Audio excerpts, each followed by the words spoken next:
So where are we? Well, I think I might only even have just done only one race since we last streamed. I legitimately cannot remember where we finished last time round. And it has been since before Christmas. But to quickly recap, we are Alpha Tauri, rebranded as Brawn. Our goal is to create an all-female F1 team. That's the challenge. That means not just drivers, but staff in every role. So we'll see how that goes. And we're into season 2 of this. Season 1 was very much just survival. This is a consolidation season. It's and really to start building up money to sort out facilities, i.e. to kind of just fix the ones that were broken, get them up to a reasonable level, which they are. Design Center 4 is probably about as high as we want to go on Design Center for the size of the team we are, and the income we've got. Drivers, we have Ella Newland, we have Liz Richter, who has gone up, because I know this because she went up last night. She is now a rank 85 at 24. She is absolutely our future world champion. She is very, very good. She has gradually been picking up points in the bits we need. Her adaptability is still annoyingly low. Her overtaking isn't great. But actually, if you look across the board for everything else now, she's been picking up points in the right areas and is looking rather tasty. We have a good driver here, chap. Alongside her in car 1 at the moment is Ella Newland, who is a bit not as good. And her development rate is average. I think Liz's is still high. It is indeed. We do have a good reserve driver in though. So it's 66 and she is creeping up. So we're going to start pushing her now because Ella is really only intended to be a holdover. Her dev rate is high as well. She is only 2 years younger than Liz is. But it really emphasises actually how good Liz is. Like, as a regen, we've been very, very... Well, I mean, I won't say lucky, because there's been a lot of female regens in the time we've been playing the game. But we have managed to nab, I think, arguably one of the best young talents in the sport in 2033. And we know that because she's getting finishes in our car, which is mostly a bit of a mid-table car. Remember, this is a car that's intended to be decent, but not world-beating yet. This is our effort to get ourselves into the top 4. How is that going? A bit too well, arguably. So we have I think we did this on stream. I think we won in Miami on stream. We actually managed to get 2 cars in Sakir onto the podium. That's a bit of a rarity. Ella is not driving a good race car. We are very much prioritising parts to Liz this season and not really trying to maintain both cars as winning cars, because building up a war chest has been a bit of a priority. If you were following on Discord, you would have seen that last night managed to scrape a 2nd place with Liz in the British Grand Prix. And actually, I think that's our first ever female 1-2 with our old driver Soph and Liz sandwiched between her and Sebastian Montoya. Database changes have happened, as in the sense of the patch changes. We are approaching midpoint of the season, so we will want to do our engine changes soon, probably after this stream. But where we stand at the moment in constructor standings is we're actually in 2nd. I'm not entirely happy about that, to be honest, and I'd much rather we weren't. I'd much rather we were 4th. But I would expect us to fall back as the season progresses. Because remember, our priority at the moment is really on getting our cars to the end of the year in a reasonable fashion, not on going all out for a championship. In fact, Liz is actually sitting in 2nd place in the championship. Now, it's worth pointing out that this is actually because it's been so far a pretty damn open championship. There's been some spectacular crashes along the way, including one in which Ella took out half the field.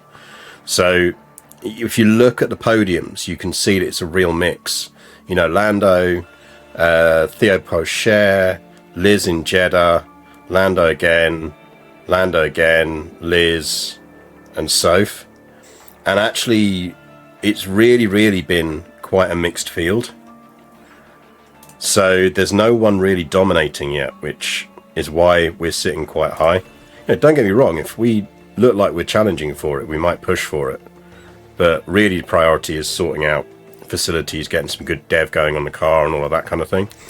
In terms of cars, we have just finished a race and we do need to fix some parts, which is fine. We'll do that in a bit. I'm liking the changes they've made in the last update to how parts work. So something that's worth noting if you're playing now is you don't get a percentage of how good this part is, you get a risk factor. And risk factors can lead to parts failing. The other thing that happens, and this is something that didn't happen before, is parts can now fail between practice, qualifying and race. So whereas before, if you got to a race weekend and you might have a part on like 2%, you'd be like, well, that's fine, I'm not going to have to worry about it until after the race weekend. Now there is a chance of failure between your practice and your qualifying sessions. I know that for a fact because I've seen parts fail. Don't know if it goes between practice and practice, but that completely changes what you need to do in terms of stocking parts, because you need to make sure you've got at least some spares stocked, because if you haven't, you are potentially risking having to emergency manufacture, and that is expensive, very expensive, and that comes out your cost cap. So in terms of parts we have, let's sort out Liz's car first. So she does need a new suspension. We do now have an S4, so we're going to get her onto an S4. So she is reasonably set. In terms of chassis available, we've got some available, that's fine. Front wings, we do need more of them. We do have a spare. Rear wings, maybe. Side pods, we have been running on spec side pods, but I think we are finishing some of those off. We're not. We do need some side pods, but I think we've got one more bit of research coming on that, haven't we? Oh, no, we're doing underfloors, so we probably do want to manufacture some side pods. But let's sort car one out first. So her suspension has gone.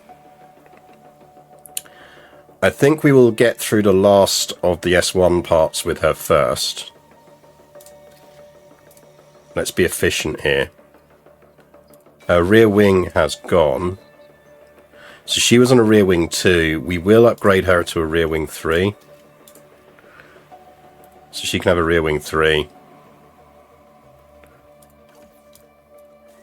So suspension, we are low on suspensions, but we are making suspensions. Underfloors, we are very low on underfloors, but we are making underfloors. We're not making underfloors. Are our underfloors at risk? What are they looking like on underfloors? Okay, that's not at risk. And that's not at risk yet. Because we are doing our last bit. That's 18 days. We've got Grand Prix in 4 days. What's the calendar looking like after that? So that's today. So we've got the US Grand Prix on the 5th of June. So 1, 2, 3, 4, 5, 6, 7, 8, 9, 10, 11, 12, 13, 14, 15, 16, 17, 18. Allow for building it. 19, 20, 21, 22, 23, 20. We're probably all right. We're probably all right. We might want to build... We might want to build one more.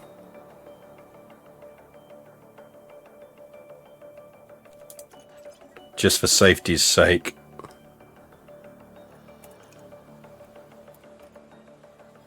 But then we can't build side pods. How long left on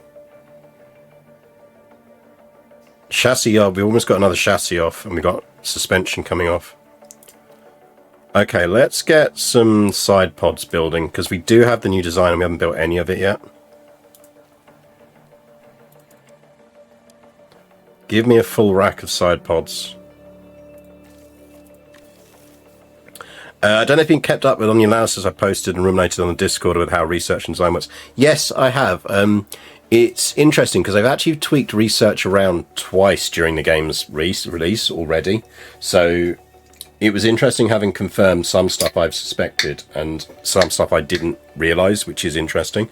The very short summary for people is that research and design in this game, so designer parts for this season and research parts for next season, work slightly differently. And the big difference between them comes down to that really what they're doing is you're building expertise up in a part over the set period for which the project is in operation. So if you speed up a project by adding more engineers, you are reaching the end of that project quicker, which means you're amassing less experience points in building that part. But the benefit is if you throw more engineers at it, you can potentially get more projects in, which cumulatively may lead to better design or get you to a better design quicker.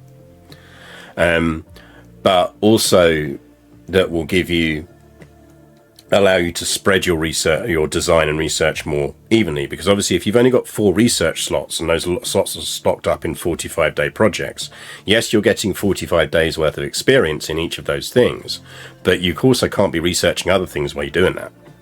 So it's a balance between picking up day per day points in expertise and spreading across different areas to optimize how much you get in different areas.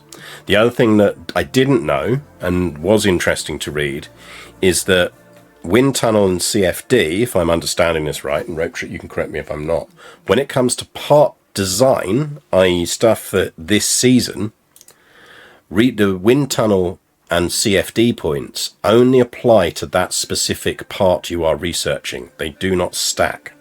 So if you apply a bunch of wind and CFD to an underfloor 2 and then develop an underfloor 3, you get no benefit on the underfloor 3 from the wind tunnel stuff and the CFD design that you did on underfloor 2. So it is only worth doing CFD and wind tunnel design on design parts if you plan on building the part. If you're just using it as a research stepping stone to get to researching a better part, which I often do, so this will change my research behavior in future, is you are actually better off not applying wind design to your parts that you know full well you are never going to build. You're better off saving those points and applying them to parts that you are going to build. That isn't true for research, where it does assign and add a value to it. So it also means that intense research projects are potentially, or intense design projects, are more valuable if you can afford to do them early on, and may balance out in equivalent to facility investment and things like that. Where I will differ from you slightly, Rope Trick, in terms of your conclusions, is I think that you are underestimating the value of investment in facilities, but I don't necessarily mean that you're incorrect in that they don't deliver a huge benefit, but I do think it comes down to team budgets and where you need to do stuff. Because, for example, you could turn around and say, actually, what you're going to do is, because parts, the other thing that is specific on design to the part is wear and tear. So if you reduce how many races a part will last for, you only need to do it on the last one, again, on parts you're planning to use. Now, you could argue that actually doing that and then just making lots and lots and lots of parts is a better benefit overall than doing potentially some research. But that does depend on you having the facilities that will allow you to rapidly build all the parts you need and not fall foul of the breakage model that now exists for parts. So I think it's a high risk but high reward strategy, but one that also favours bigger teams that already have large factories, because the larger your factory is, the more of these parts you can build at one time. So for us as a smaller team, I think what we are probably going to do is we will look to unlock factory level 3, we will probably not look to upscale our car development facilities beyond probably the design center. The car parts and suspension test centers will stay at level 3. The design center will probably stay at level 4 once we've upgraded it to floor. I may upgrade the wind tunnel and CFD by 1, but I think we might be able to avoid it and instead have a factory upgrade, which allows us to find a balance between the budgets we're spending versus, as a small team, versus our cost cap.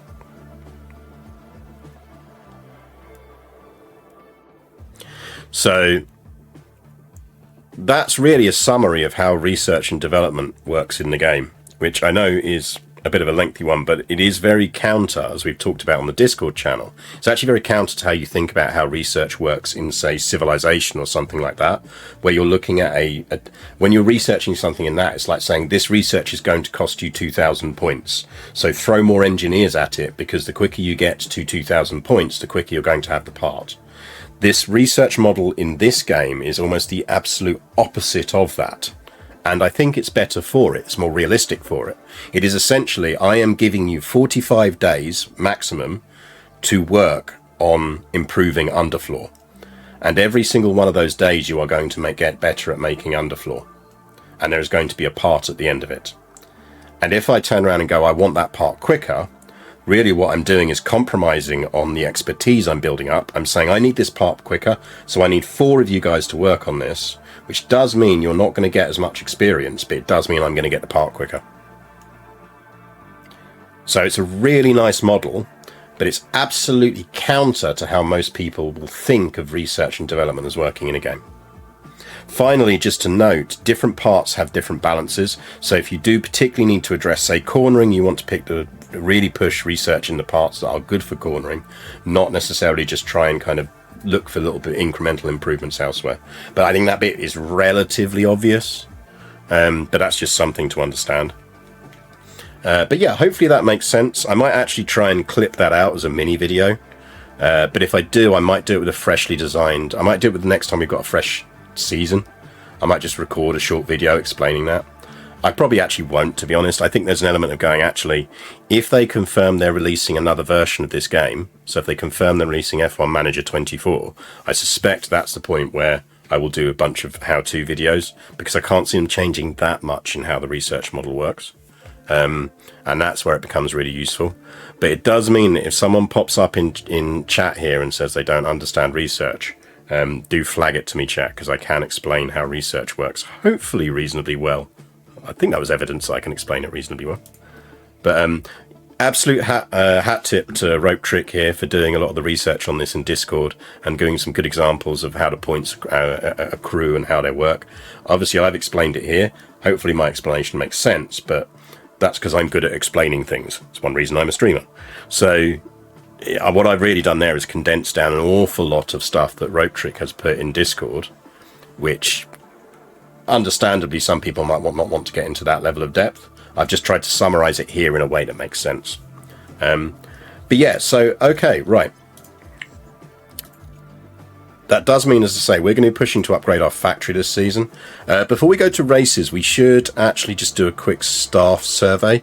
So let's just have a look at what we're doing in staff, just to remind ourselves. We do have Gladys, our Cardassian head of aerodynamics. We do ultimately want to move in technical chief terms. We do know who we want there. And that is our old friend Diana Romano, who has been released by McLaren outrageously, and therefore we are definitely hiring her. Now, we have, as far as I know, Enrico's contract is up in 7 months.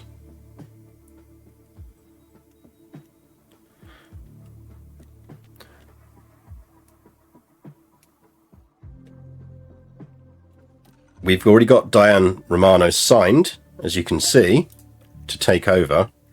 So I must have done that on a Discord stream, which is good of me. Well done past me. We have got her agreeing to start on the 1st of January 2034. So we are going to get to a position where those two roles will be female. Sporting director, we have also sorted our contract out for that. We have Maria Torres starting next season. She is not as good, but she is the best female sporting director in the game. So that's what's happening there. She is starting with us on the beginning of 1st of January next year as well. The thing we need to have a look at again is race engineers. So last time we checked, we only had one female race engineer regen in the game because we are absolutely dependent on people retiring. So we do have her lined up. So that is Yalitha Hartog, who's been in the game for a little bit. She has just ticked up to an 80, actually. That's quite nice. She was on a 79 last time I checked, so she is building up experience. Her remaining contract is 7 months. I think we probably do want to look at replacing one of these at the end of this year, one of our race engineers. The question comes down to who we replace. He's got 3 years left on his contract. He's a big break cost. We also have Gary Gannon here. Okay, he's only got 7 months left, so that's the obvious hire on that one. Although she is in a job already, but she's out in 7 months, so we could pick her up at the end of the season before she renews. That is probably good value. The thing I realised we didn't do on and have a look at was whether there are any more regens. I have no idea if we have any more female regens in yet. I mean, if we don't, it's going to be another season at least until we can go full female. But let's have a look. It's generally best to order by rating because they're not going to be near the top because they're regens. So I think regens, what I've noticed in this game is you can, generally speaking, I've never seen a regen start with 80. They all tend to be, a really good one is somewhere below 7, is somewhere, you'll get like good ones like you can see with Liz. But they generally start below 80. I don't think I've seen a regen above 80. So what we can do here now we've ordered it this way is we can scroll. Actually, we're probably better off going up from the bottom. So Taylor Phillips. Okay. Tinball Martin. 58. Not great. But she might be our person. So we do at least have 2 in the game now. Hello. Catherine Lindsay. Age 26 and she's a 72.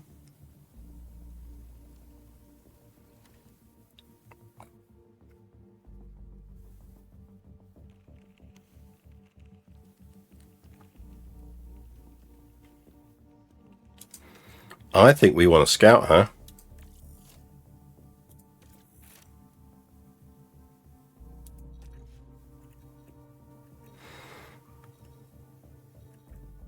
That might be what we need. Is there anyone better?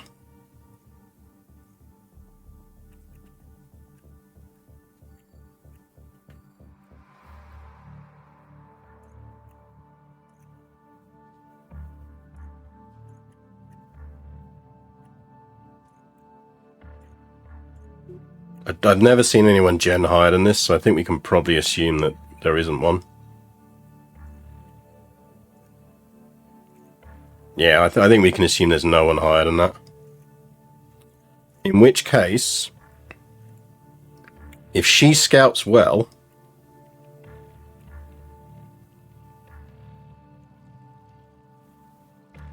seen a 76.19-year-old, which is insane. Genuine child prodigy. Yeah, I think you can get some. I mean, if you think about it, that's essentially what Richter was, or close to. She was 21 when she was first in the game, and she was 76, was she, when we first encountered her? Okay, so if she scouts okay, I think we're probably looking at Catherine Lindsay and Yalitha Hartog. So really, just the question becomes, who's getting which car? Because I think we will sign both of them this season. Actually, we might not need to. It depends on how long Catherine's got left on her contract.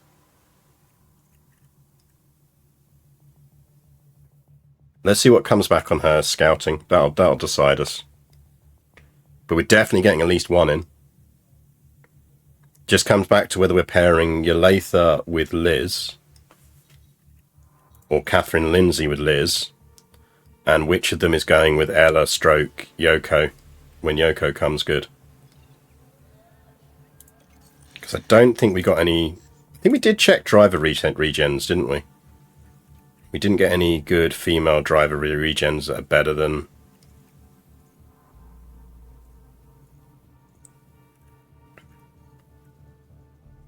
Like, it'd have to be... Like, we've got Timoni, but we had a look at her, and her dev was not great, I think. Yeah, she's got an average dev rate. And Suzuki was our reserve before.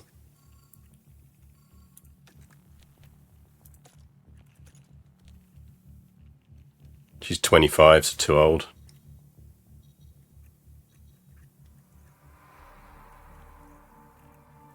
So Yoko is definitely our best bet.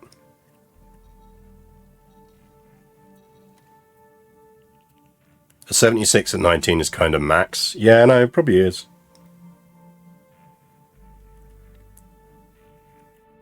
Sort of by age ascending. Sari Anderson there, 43.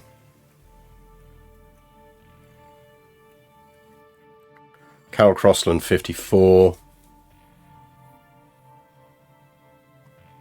But like for the 2 years and 10 points difference. I mean, she has got dev rate of high. She might be our new reserve. Yeah, we've got her bookmarked already. 21 on the 47. 21 on the 60. 22 on the 48. It'll come down to, we'll have to keep an eye on the regens at the end of the year. Right, anyway. I think that's all our parts stuff done.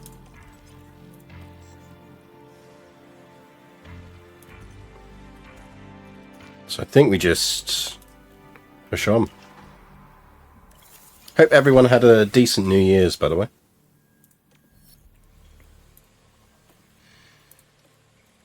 More sponsorship. Yes, absolutely. Facilities. We could do with... Oh, the race simulator needs refurbishing. Let's do that.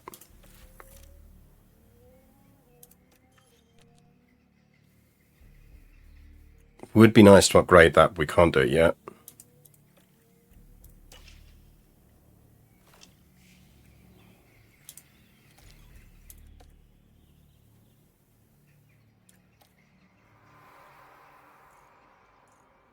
That's a good month.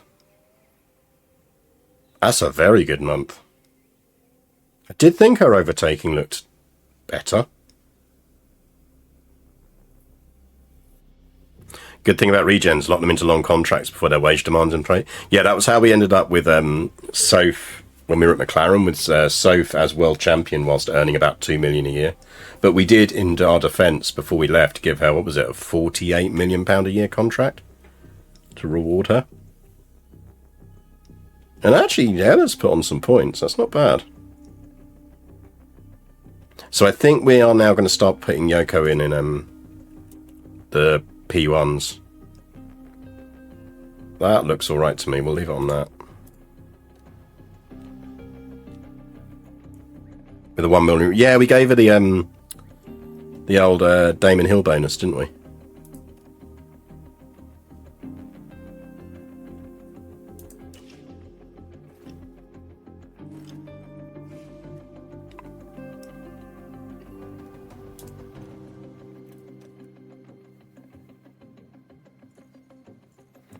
We are off to the Circuit of the Americas.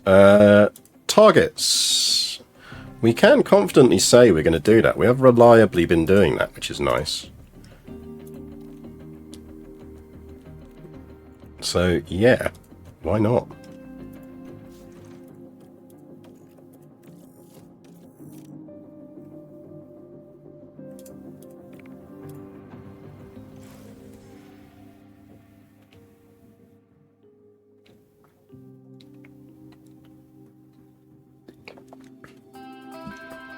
Welcome to the United States. I mean, we basically made Soph the highest paid driver in the game, which we kind of reckoned she would be. Because if you think about it, if you had a female world champion, you are going to make so much buck off of sponsorship for that you would absolutely give her a huge contract. Especially if you didn't realise that I was about to jump team to a different team and then find a new prodigy in Liz Richter that we could bring through. Right. Car setup. Where are we? United States Grand Prix. Let's have a look. That's Austin, isn't it? In which case we want 8, 13, 2.8, 345, 0.25. Same here, 0.25, 3.45, 2.8, 13, and 8. Run plan will be 20. Driving options, go easy. Car parts, back onto that engine. ERS will get, oh, we probably won't get another race out of that. You never know. Give it a go. We might do. Gearbox down to the practice gearbox. Ella's parts are not as great because she had that massive smash. I think it was on Discord. If it was on Discord streams, she had the massive crash. I think people watching the Discord streams would have seen it. As you can see, she's wrecked. She's taking the role of gearbox assassin this year. She's taken that over from Liz.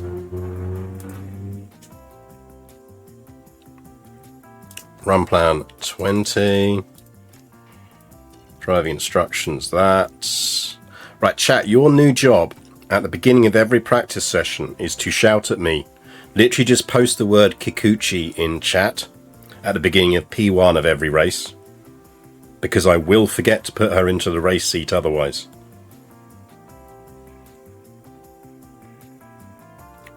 So, when we are starting this and we're setting the P1 stuff, I just want to see Kikuchi all the way down until I put her in. Just a future thing I'd request from you there. How are the kitties? Kitties are alright. Napoleon is snoozing on the bed in the other room. Max, as in next door's cat, is snoozing downstairs on the chair because they're away for New Year. So he has very much been enjoying the company. And Cece is mixing her time between running around like a loon. Well, there she is right now. Hello. Come to say hello. Say hello to people. Let's get you on screen, shall we? There you go. There you go. It'll be a bit choppy because the game eats graphics cards.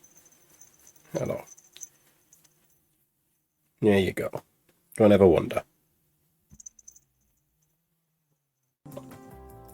But yeah, she's doing okay. She's been slightly annoyed that neither of the two more senior cats in the house show any inclination to play today. They just want to sleep. So whenever she taps them, to kind of go, can I play? They leave her in no uncertain terms. They are much happier sleeping. Has Max recovered from the absence of a jumper? His jumper is drying, where he was sick on it earlier. Right, we're set, I think, for practice, aren't we? Yeah.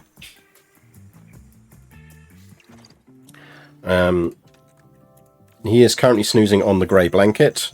The one that is just kitty crack, that blanket. Every kitty loves that blanket. And Napoleon's decided to be an old cat today. He is, generally speaking, always prefers to be an old cat. He's an old soul. But he doesn't mind a little bit of playing. But he is quite an old soul. Right, Kikuchi, don't crash. That is literally your one job here. Do not fucking crash.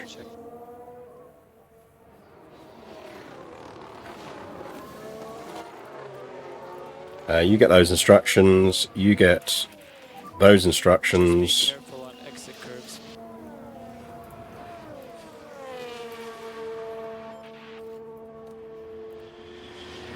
I don't think there's anything else we can set to tell her to crash less.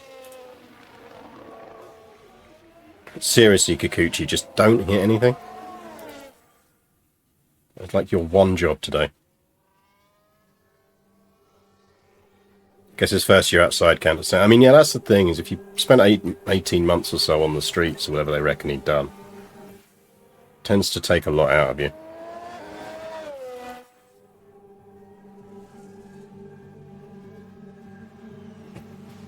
Either my wife is having the world's longest piss, or she's running a bar. One or the other.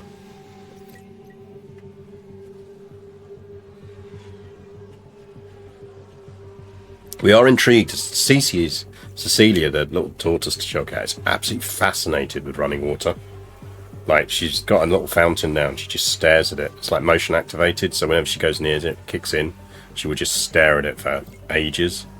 But whenever you're doing the washing up, she was also excited and jumps on the top of the side of the sink to watch the water in the sink and watch it drain away down the plug hole. So I'd say it's optimal setup. Nice. I'd say it's evens odds that she will actually jump into a bath once a bath has been poured. Like, would not surprise me. She just doesn't seem to have 100. Jesus, that sort of fear of a single drop of water that a lot of cats seem to have. Like Napoleon, if you even just maybe splash him slightly, he is gonna collapse in a heap of wounded scaredness, in a kind of, oh, you traitor, you got me wet. Whereas Cece doesn't really blink about it. Right, get out there. Go do the rest. A great. Let's see how great that is.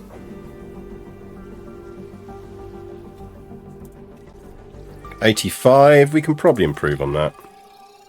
So we are looking at a 2, 2, 2, 2, 3. Let's find setup. Suggests we go to 9. Go to 13.5. We go down to 3.3.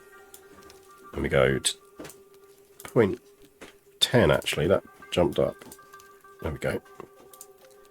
And just run to the end now.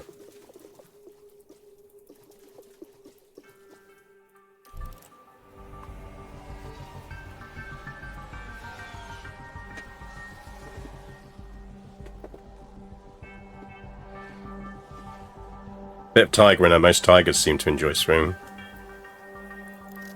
Yeah, and she definitely likes water. I think maybe the other thing is I don't think she's ever really experienced cold water.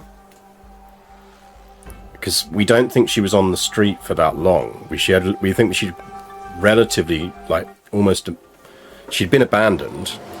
But obviously it was August, September, so it was quite hot. So even if it had been raining, it wouldn't have been extreme cold, whereas Napoleon did at least one full winter outside. So yeah, he does almost literally remember all those Russian winter river crossings on the way back to Paris. He absolutely has the cat equivalent of that in his brain, whereas she doesn't. And because she's still not allowed outside, we're not letting her outside for some time yet.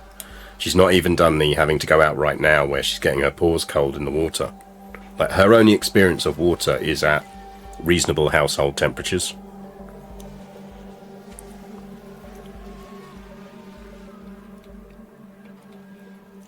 which I'm sure colours her experience of it. Plus, she is essentially still a kitten, so she's just very, very inquisitive as well. I think she just loves movement. She absolutely loves movement. I do need to get an official emote knocked up for her. What I'm kind of waiting on is to see if they do make another... if they make an F1 Manager 224, I'm going to get... I mean, maybe even if they don't, maybe I should get... What I was going to do is get some F1 emotes made up, and I was going to get a CC emote made up at the same time. Because I'd rather put in like a batch order with Levi to knock me up some emotes than just do a single one. But I mean, we could continue with... I mean, at the very least, we could go back to... We could go to playing Motorsport Manager with the Fire mod. And build a team up from scratch in that. Which might be quite fun.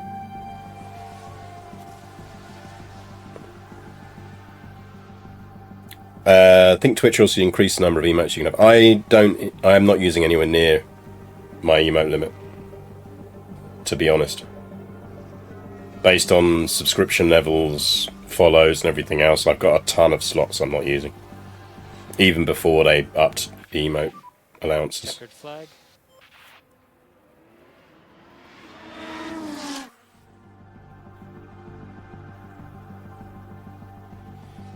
Well, good first practice for our new reserve driver.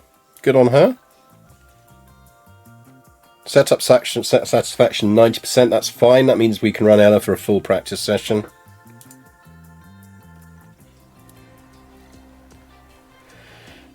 Car setup 90, 100. You just run for as long as you can run because we're not sending you out in P3. So just run for 58 laps. And to be honest, I mean, we will send her out in P3 because we want the dev points for it. Have we yet worked out yet? This is the thing I would like to work out, is whether there is actually any practical elements sending drivers out. How much of a benefit you get.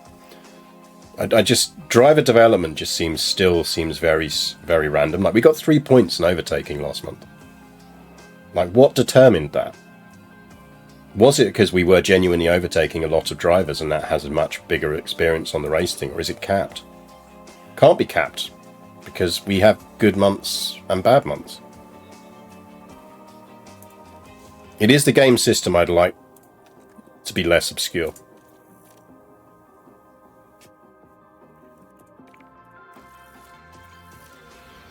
It's the one thing I'd want to understand better than we do.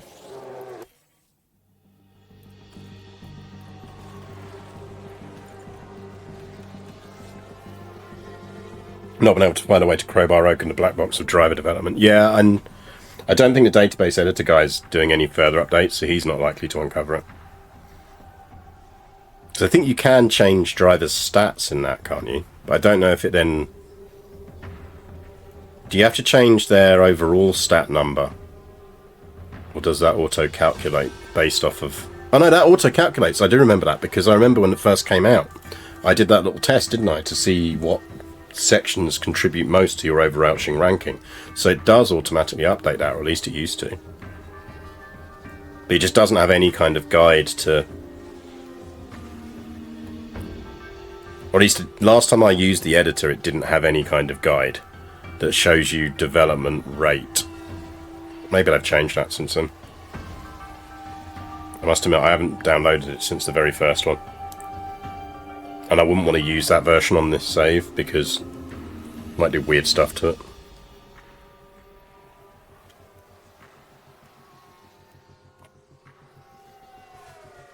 Credit where it's due, by the way, to Frontier. Like, all of the updates they've released have been backwards compatible with saves. Like, if this is a Paradox game, we'd never have been able to continue it like this. Because every major update release would have broken our save file. And we hadn't had to worry about that at all with this. Absolute credit to Frontier on that one. Welcome back, Paul Walker. Yeah, it's been good so far. Back to work tomorrow, which is annoying. So it's Monday, but I have Sunday blues. I did not wake up with a hangover, so that's always a bonus. How you looking? 85. Not breaking save is genuinely impressive. It honestly is pretty damn impressive. Like, they have not... This is essentially, to all intents and purposes, the very first save. Well, actually, not the very first save I did in this game, because I was playing it slightly before I started streaming it. But this is a month 2 save after release. So you are looking at like 8 months of updates that haven't broken it. Are they good drivers, Richter and Kikuchi? So Richter is a legit talent, he says as she runs wide. She is 24. Right, let's have a look as we go into turn 4. Oh no! Why'd they go? Oh, that's Right fine. car, just a little, perhaps. She just maxed it. She is rank 85, 24 years old with high development. She's already winning races for us. Her weakness at the moment is overtaking and adaptability. Ella is a good all-rounder, but she's very much our holding driver for Kikuchi, who is... I think Ella's a rank 80, I think. Might be an 81. She is our holding driver while Kikuchi develops. Kikuchi is currently a 66, but relatively good points spread across the board. She's 22 with high development. We are scouting another female driver that we just saw that came through as a regen this year, and we will scout again in January to see if there's any new that come through that are really legitimately very good. But as things stand, Kikuchi is likely our future driver in that slot. So Richter would be good if we can get a pole-worthy car. She's good already. She's won 2 races this season. And that's our car is a middling car. And she finished second behind Soph off-stream last night in the British Grand Prix. And to be honest, if we'd had another lap, she would have taken her. That was partly strategy, though. I was running a soft, medium, soft strategy, gambling on there not being any major safety car incidents, and everyone else was running on medium hards. So we essentially had a bit of a final 15 lap sprint where we were on fresh softs and everyone else was on worn hards. And Liz had to come back from about 15th place and pulled off second. To be honest, if her overtaking had been better, I think she would easily have won. Maybe that's why she picked up 3 points in overtaking at the end of this month, thinking about it. Because she just has been blitzing the overtaking in races, because she's had to. Because I tend to go with a 3-stop strategy. A 2-stop strategy, rather. So 3 segments. Right, Newland can come in. Richter, you're at 92, so you might as well come in. You're not going to get any better than that.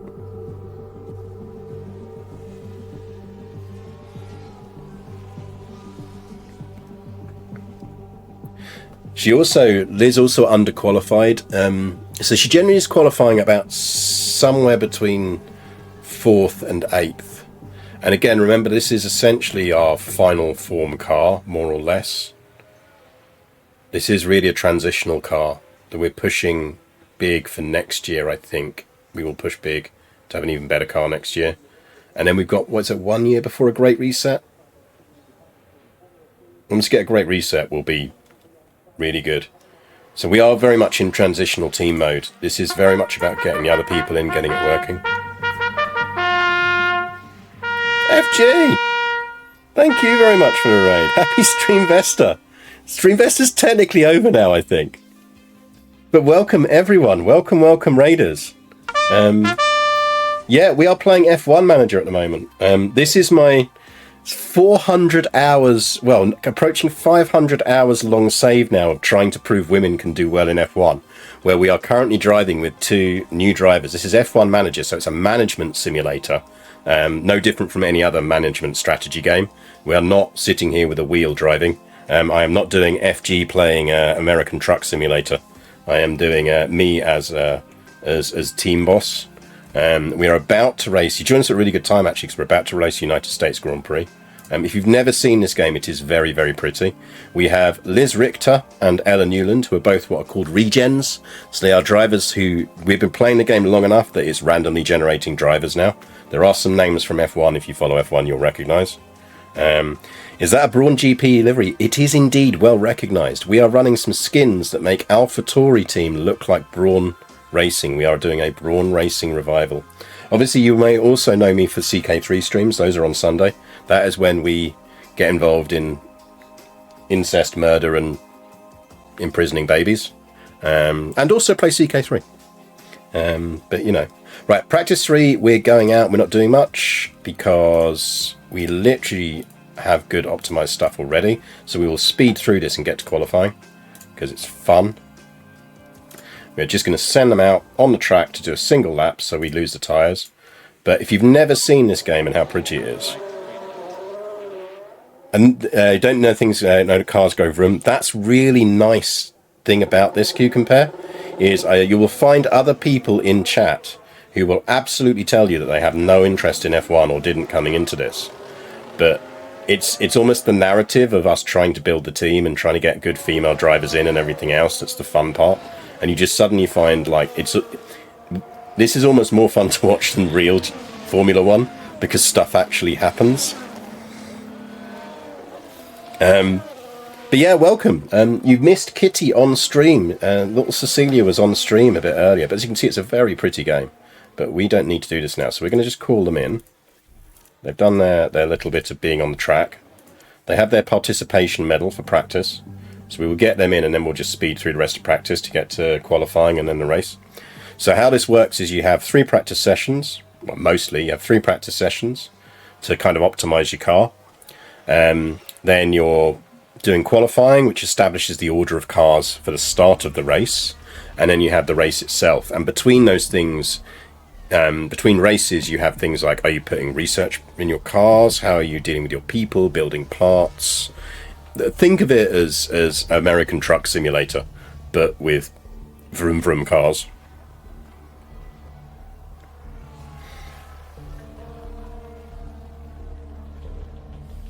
I have negative reinterest in real world F1, but I make a point to watch every F1 manager stream my body allows. There you go, see, that's the good fun. But yeah, Streamvesta went well, I think. Were you on the official list for it? FG, if you're still there, because I don't remember seeing you on the list. But that might have just been me not looking at who was on the list and who wasn't. Because I was only really looking at who was around me. Which was cool. I got to interact with some people I'd not streamed to or before. Before me! Oh nice. Am I on the list again? Well, in which case, don't tell Salford Sal that I'd completely forgotten I was on the list or hadn't spotted I was on the list twice. And thought I was only on yesterday.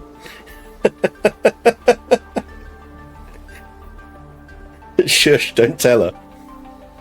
Don't tell her. She plays RimWorld. She knows how to hurt people.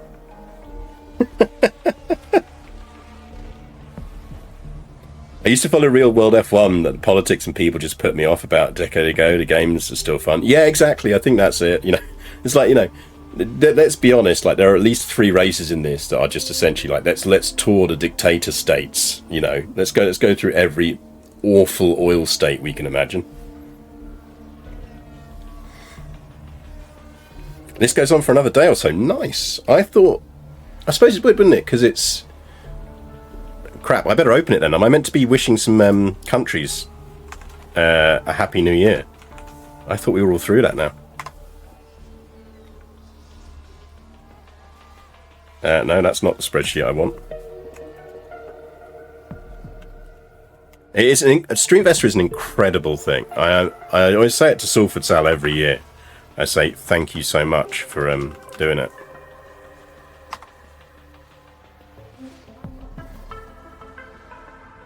Because she just does it. The organisation that goes into it is pretty epic.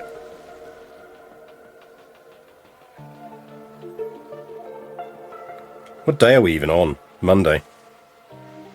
Oh shit, yeah, look, there I am. Well, I guess I am streaming till 7 then. And then we're handing back over to Sal. Cool. I'm glad I started an hour earlier as well then, because I did that so that we could get a catch up on what we were doing, and that would have been desperately dull for people to watch. At least in game canon, the states could be far less awful on the plus side. Yeah, I mean, that's it. 3 is only 3. Qatar, Bahrain, and KSA. Azerbaijan definitely, and Texas borderline these days. Let's be honest. If you're going with oppressive regimes.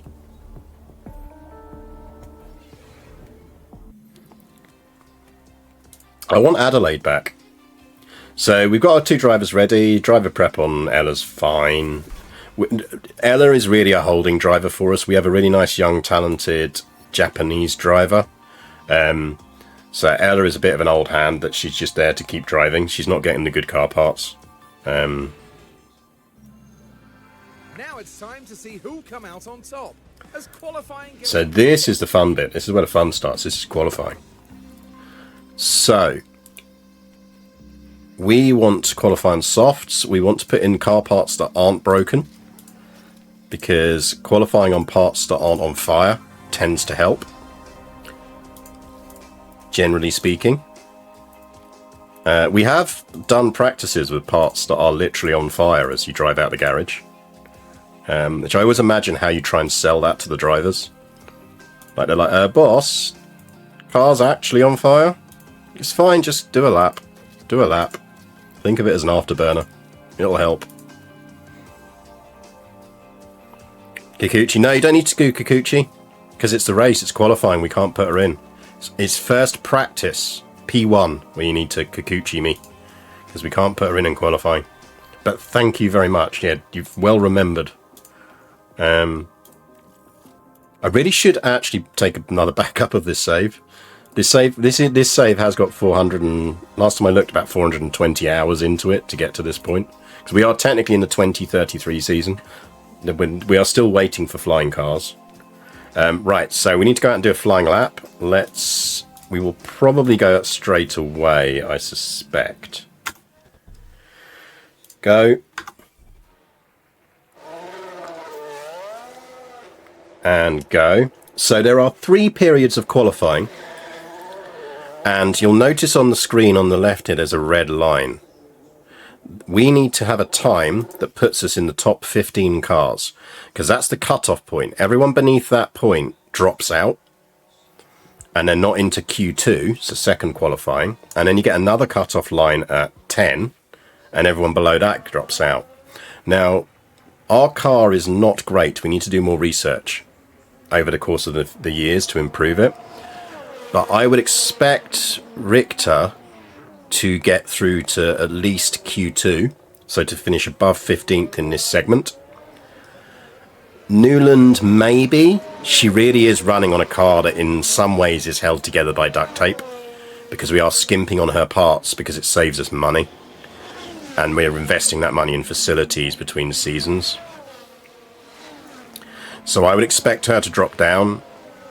As I say, Richter, somewhere above 15th would be good, because we just need her to get through. We can go out and record another lap if we want, but you can see the track is getting busy. So by going out quickly, we were gambling a bit that the track is not as grippy, but we're less likely to hit traffic, and therefore we'll record better times. So this is promising. There's 8 minutes left in game. How many races into the season is this? We are 12 races in. After the race, I'll show you the standings. Because it's 2033, it's really interesting. So some drivers here you might recognise. So that's Norris, that's Piastri, that's Lawson, that's Show, that's Sargent. But you'll see actually lots of things here that you might not recognise, because they're actually drivers that are current F2 or F3 drivers that have come through.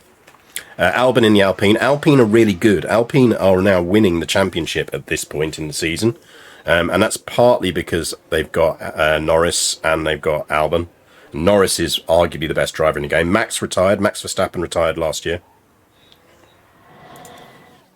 Rick isn't Ricardo. No, that is in fact our own Liz Richter, which is confusing, I will admit.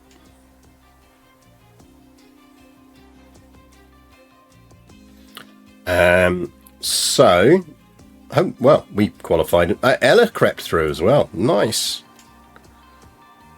So now we're into Q2, and what we're actually going to do in Q2 is, because we've got a set number of tyres for the race, we're going to gamble and try and use what we call used soft tyres to qualify on, which basically means they've got slightly less grip, because they've already been used, they've heated up, they've melted a bit, they've got less grip. That's going to slow down the car on track. But if we can get through to, or if Liz at least can get through to third qualifying on these tyres, it's going to mean that we can use a fresh set for that final sprint for race position and still know that we have 2 good sets for use in the race. So this is a bit of a gamble, but one worth taking. I don't expect Newland to get through, but we'll see. We'll probably follow the same strategy here. So straight out. The rubber and grip is higher now, so really this is about avoiding traffic. What we're kind of gambling is everyone else is going to follow us out. Yeah, in fact, actually, you can see that. I think that was an Aston Martin actually managed to get out before Ella Newland got out. That might really slow her down if they're too close together. Try and work on the car a little bit. So what they're doing is they do a first lap to kind of warm the tyres up. So this is essentially a kind of out lap, as it's called. We're going to hit some traffic here. We might be all right, we'll see.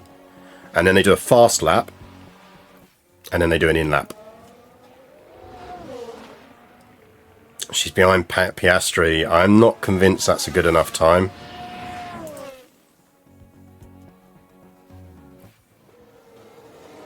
I don't think that's a good enough time. I think we're going to need to send her out again. Now the question here is whether we gamble. We could try and send her out on those used again, or we send her out on a set of freshers. She will get a better time off of that. That will be a worse time because they're even more worn out now. But the question is whether she just got stuck in traffic and that affected her down. She'll be slowed on the used ones too much, I think. I think you're right.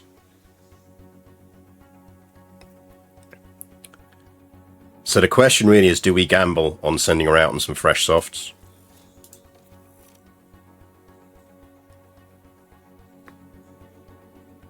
Like, we can put these on without using them.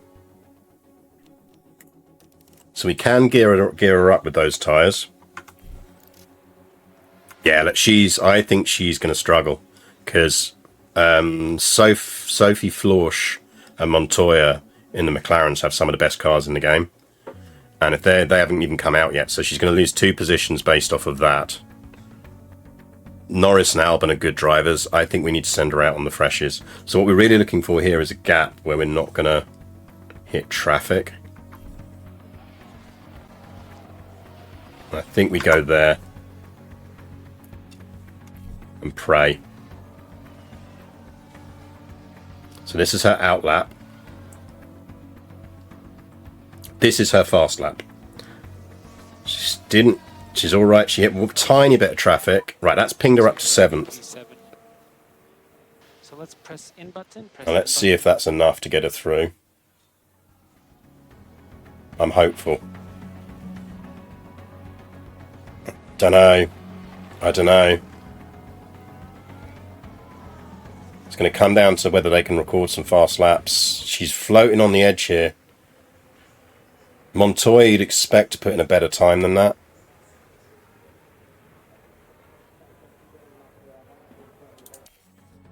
No, she's gone out. That's annoying because we lose our bonuses.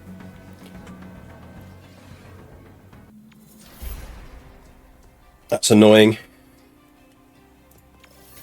We could have done with the money from the race bonuses. I don't think we could have done anything better than that. This is symptomatic of what we've got to think about with our car parts this season. We are not the greatest car on the track. The excitement is building. There's electricity in the air. But it is what it is. Right, race strategy.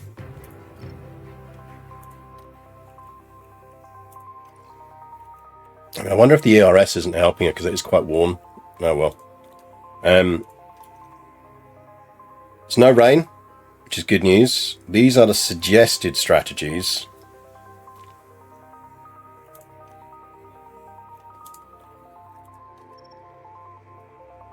Like, the question is whether we can get her out on a set of mediums. Could she go medium soft? 2 mediums and softs. So this is the tyre wear that's showing you where the tyre is going to wear down. I mean, we could scrape that. She generally performs above or on her tyre curve. Race strategy, don't crash. Race strategy is very much don't crash.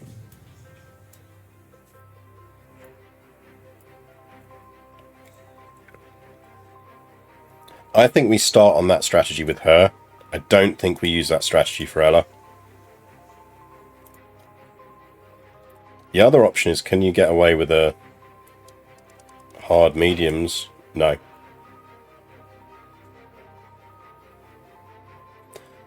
Can you chat and have it and get started on dinner? Enjoy dinner. Enjoy dinner. I think we're having beef something today, which should be quite nice. Right, she can't get away with that. She does have 2 sets of fresh... Well, we've both got 2 sets of fresh softs. The alternate is, could we get away with a hard, soft, soft?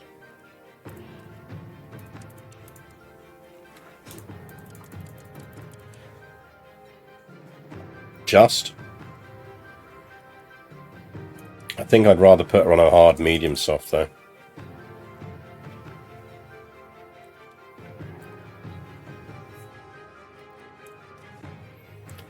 So she's going to run on a hard, medium, soft. Now remember, none of this might survive contact with the actual race. And I think we're going to try Liz. We're going to YOLO Liz on the medium, medium, soft. Just means she can't really push at any point.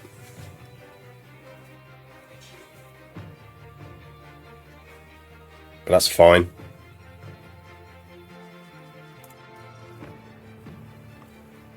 We'll underfuel her. She should make up a lap of fuel over the race. They're quite efficient cars. Right. Chat, are you ready?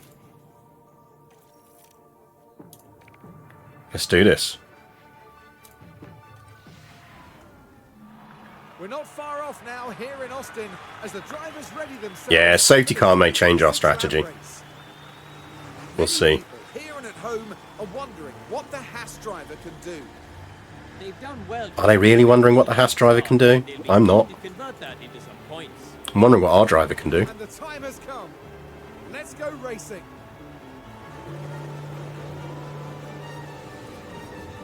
Sit tight and get ready. It's the United States Grand Prix. And it's lights out. So you can see our cars there.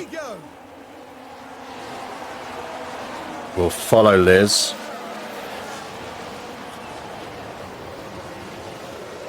Oh, go on, Liz. Stop behind a Red Bull. Go on, you can take that Ferrari.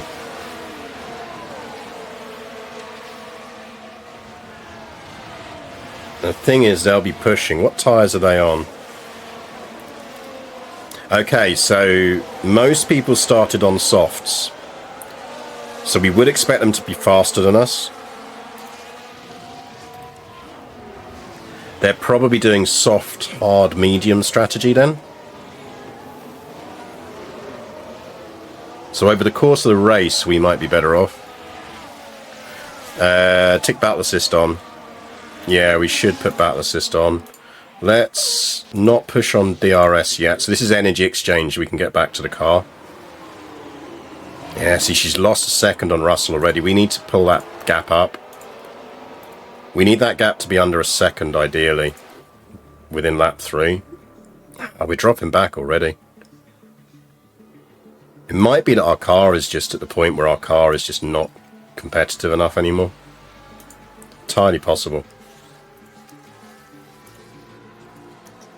But they're also on soft tyres, and soft tyres are faster. Let's take a So look she's at the battling Mick Schumacher at the Here we are moment, then at the 11th corner. back in 13th. Gap opens up for them. And the Alpha Tauri manages to get by. It'll refer to us as Alpha Tauri, by the way, because you can't change the voice files in game. So even though our team is effectively Brawn Racing, that's a mod. So if you look at times, we are pulling it back. So a lot of people were clearly pushing when they first came out. If we get under, there we go, we're going to get DRS boosts now. And also their softs are going to be wearing down faster. Softer tyres wear down faster.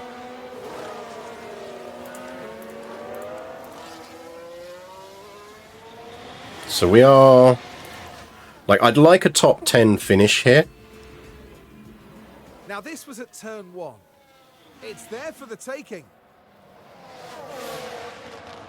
Nicely done, Liz.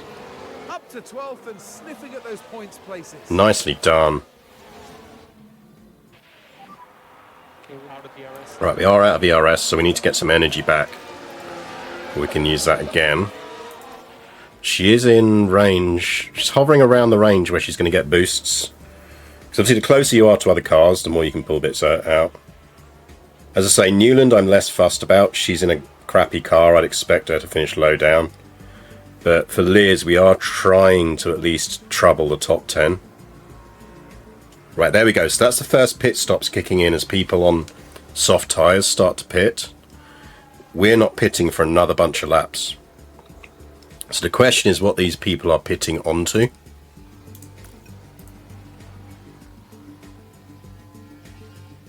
Because we will race up now because we have not pitted yet.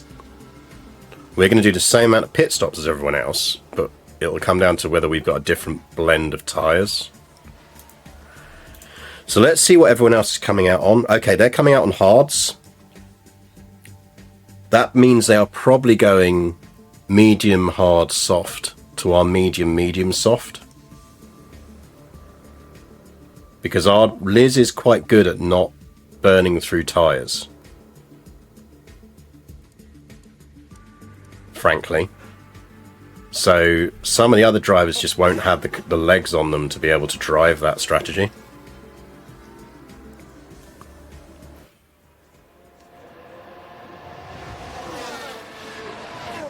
So we've entered our pit window. So she's doing well. So that's 2 women at the top. Now we can see what happened. Now the Alpha Tauri involved here. It's certainly inviting. Sneaks round on the inside. Just behind the McLaren. Now both Flo, so Sophia Florsch and Liz have still got a pit. Liz is pitting next lap. We might run a one more if we can get away with it. Right, Liz, so no, let's pit this lap. Go mediums again. Let's stay on strategy. Newland obviously is running on hard, so she's got a little bit longer to go before she gets onto her better tyres. So Liz is coming in. Let's watch her, let's follow her into the pit.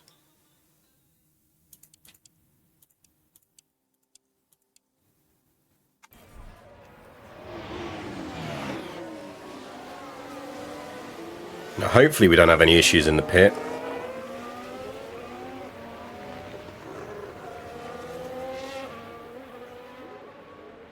So she's going to lose about 20 odd seconds with this pit stop, so that's what I mean by she's going to drop straight back down to probably about where Montoya is. But she will have better tyres, so hopefully she can climb back up again. So coming into the pits now.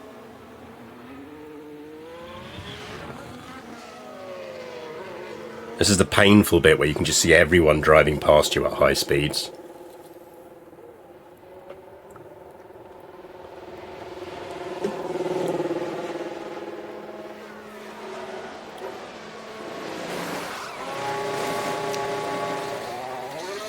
Down to 9th. We might get out. Not before Bearman. Oh, look at all those cars going past.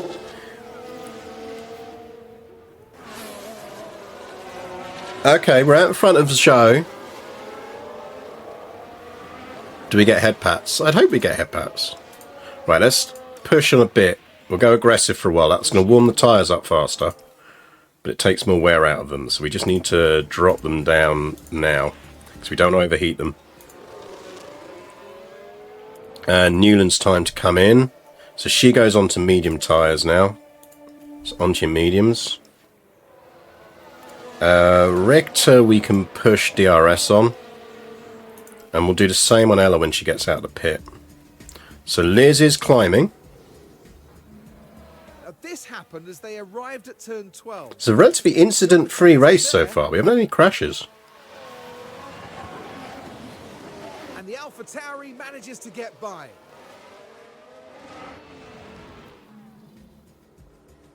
So 10th and above is points. Russell's run wide. Here we are then at turn 17. And nearly. Oh, George. Wide. Don't forget to turn the steering wheel, George.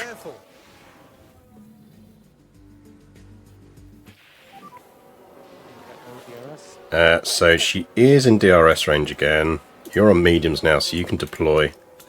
Get some energy out. I think fuel-wise we look on target to not have to skimp, which is good. It's always a risk running slightly light. This is where you can see that she slightly struggles to overtake, which is one of her weak skills at the moment. So she doesn't climb as fast as she arguably could, and that's a problem. Now we're just proceeding through turn 4. Although she's a massive line of traffic now. The points in touching. Not like we ever run out of fuel. We have never run out of fuel. Anyone who says that they have seen us run out of fuel on stream is absolutely lying. Complete and utter lie. Oh, she's moving up the field now, though. Now we're approaching turn 2. The opportunity begging to be taken. And they move into 9th.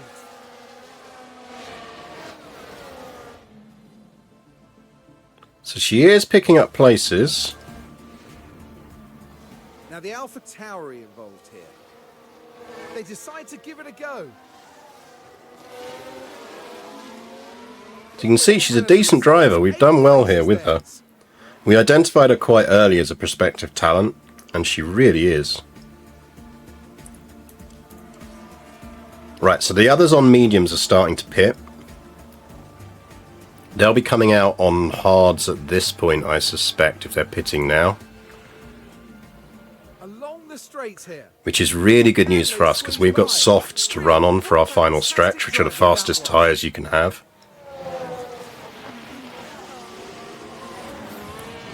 So the higher we are here, the better.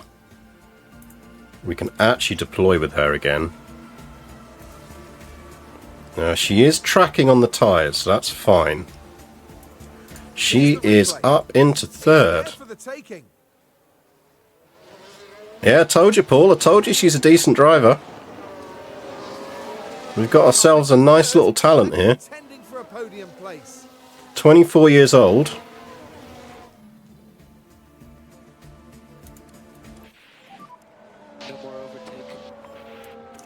And she's troubling the podiums. She gets under a second gap between there. She's going to get boosts. And she's made it. But I think she was just past the point. The next one is there, I think.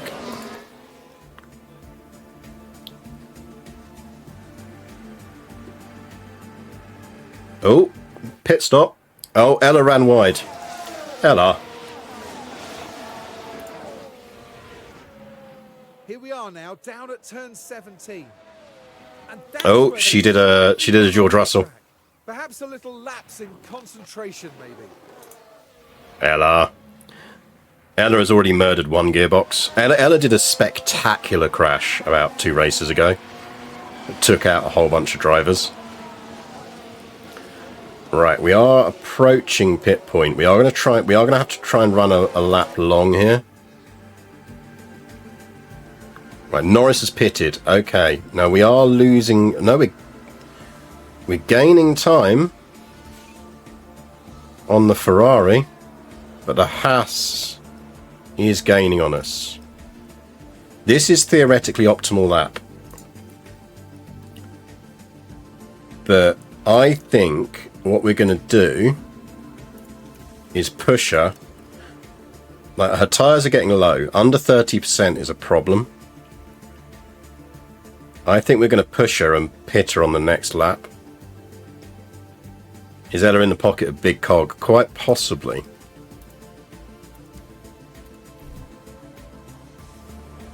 So this is going to massively heat up the tyres. Right. But now, if we pit her on this lap, she'll be on softs with a slightly better condition. So she's lost the race lead, but that's fine. We weren't expecting her to win this race. Right, get yourself onto softs now, Liz. Now we can double stack here, which means bringing the two drivers in on the same lap, because if you look at the intervals between them, like, remembering this is cumulative, there's enough seconds passing between... In fact, actually, we could pull her in now. No, we'll run her for one more. Right, now you can come in, Ella. So she comes in for some softs. She's not going to trouble the points, but if Richter can, I'll be very happy. She's only going to have 14 odd laps to try and pull this back. Where's she coming out? We came out in 10th.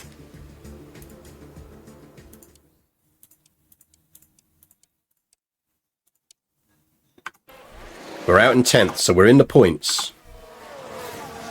Now this is going to come down to, she is going to be on. She is on soft tyres and everyone else is on used hards or used mediums.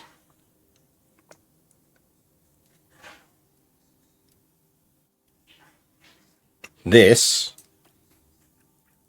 is going to be an absolute sprint, zoom time indeed, to see how far up the grid she can get in 13 laps on, while she's still got the tyre advantage.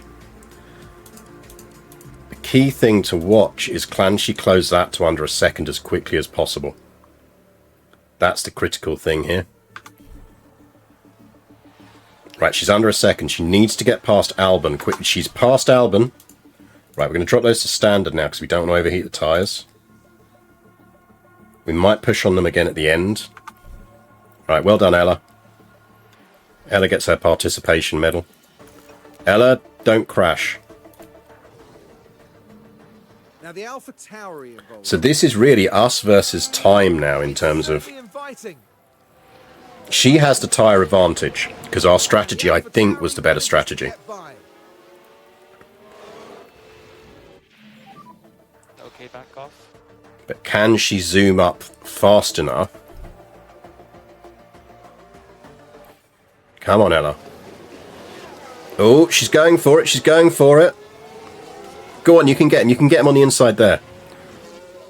Nicely done. Don't let him back in. It's frickin' Albon. Oh! What's going on? Oh! Is she taking 3 cars on the straight?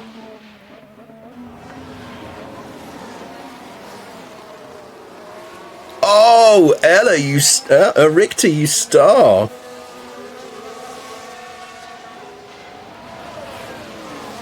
Let's have a look at that. The gap opens up. She just blitzed 3 cars on the straight. Oh, we have got such a good little driver here.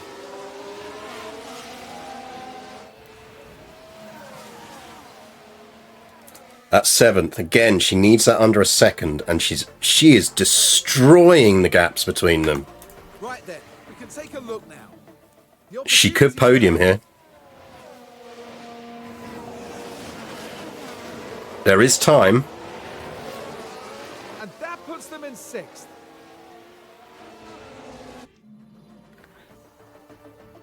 There is time.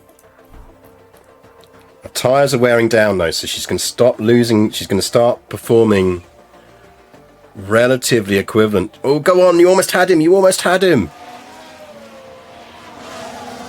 It's George Russell. Come on, you can take him.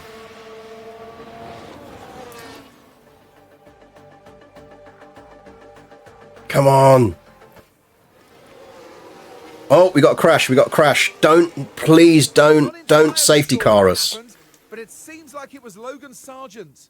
Actually, no, a safety car would really help us. Because that would bunch everyone up. And we'd be on the... Oh, but other people might pit. Let's take a closer look. So here we go, heading into turn 1. Not a lot of wiggle room here. Has to be Logan. Pretty risky. What are you doing? Right, good news, no safety car on that. There shouldn't be a safety car for that.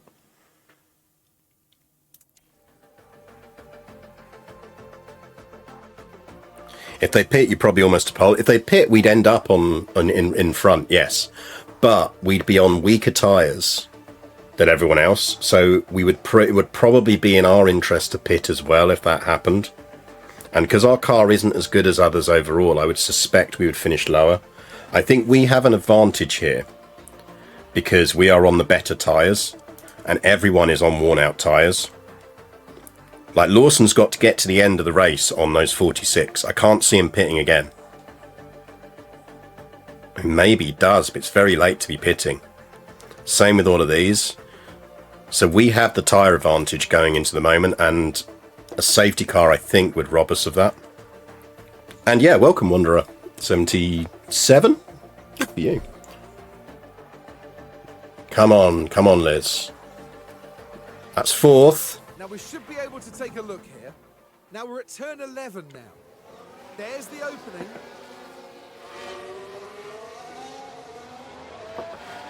Go on, Liz. Closer and closer to that podium. Now in 4th place. But now there's a gap to close. This is the test. Got 4 laps to go. Push it. Push. We need that under second. Come on. That's it. Stop pushing. Because now she's getting the benefit of DRS.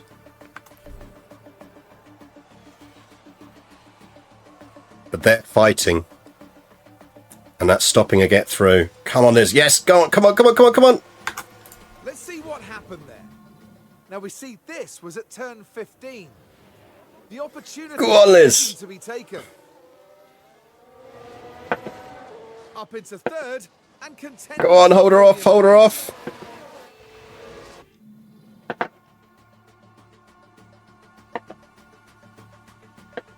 Oh, can she take Piastri?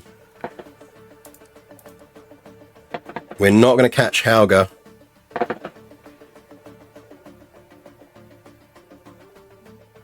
We could catch Piastri.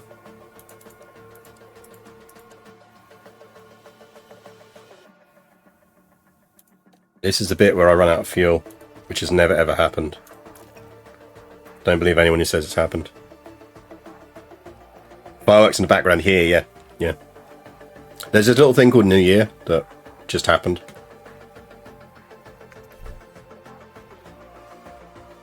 Oh, she's got him. She's got him.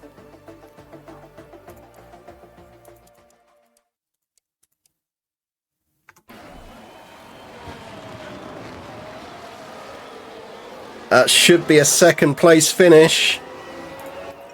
As long as I don't run out of fuel. Now we can see what happened. Here we are then looking at turn 12. Can they squeeze by? Oh, if we had a bit more legs in the car. And the Alpha Tower We definitely have a driver who can win championships here. This might even put her at the top of the championship. Where's Lando? Lando Norris is back in 8th, and he's the championship leader. And Liz is only just behind him. Watch the fuel. I have never run out of fuel. I don't know why people keep saying I've run out of fuel on stream. I've never run out of fuel on stream. It didn't happen.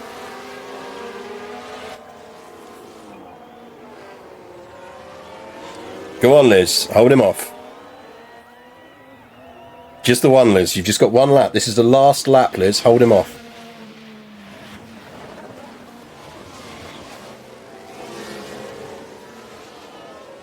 just need to hold him for this lap. Deploy. Mode push. I don't want to push her on tyres. Yes, go on, Liz. You got this.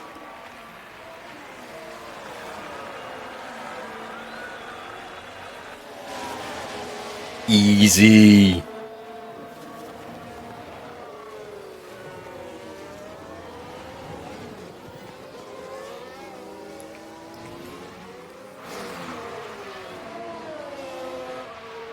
"24-year-old Liz Richter,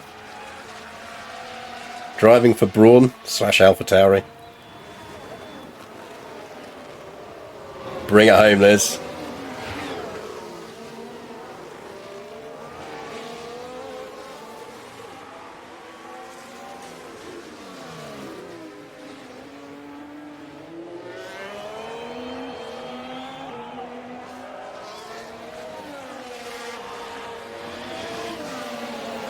Last couple of corners.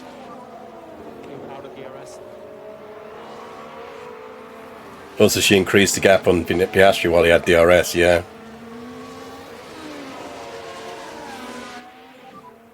Okay, checkered flag. That's a P2.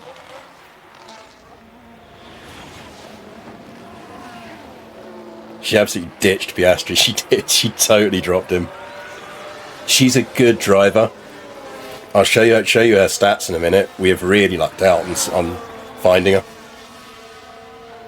The goal here, for those unfamiliar, is we are building.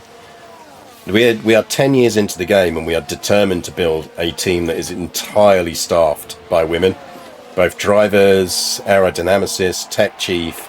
Every single role on this team, well, I suppose effectively apart from me as team principal, is going to be a woman. This is an all-female team, and we are going to win the championship with them.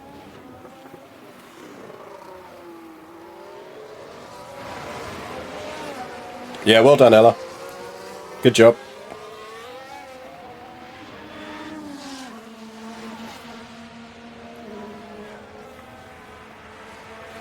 But part of the reason it's taking so long to get an all-female team is precisely because they just aren't that. In real F1, there just aren't the people in the positions already, so we've had to almost wait until the game starts generating new characters to enter the game.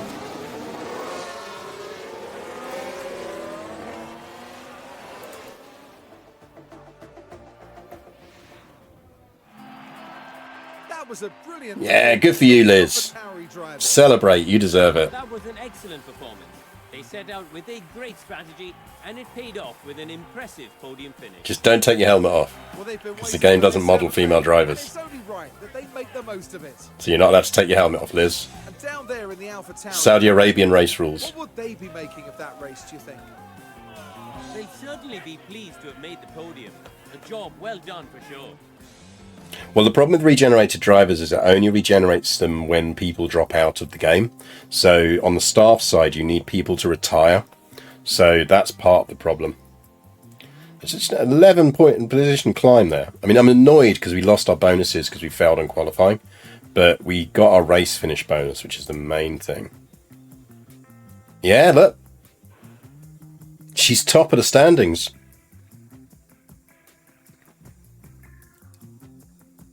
Two race wins, 6 podiums in an average car.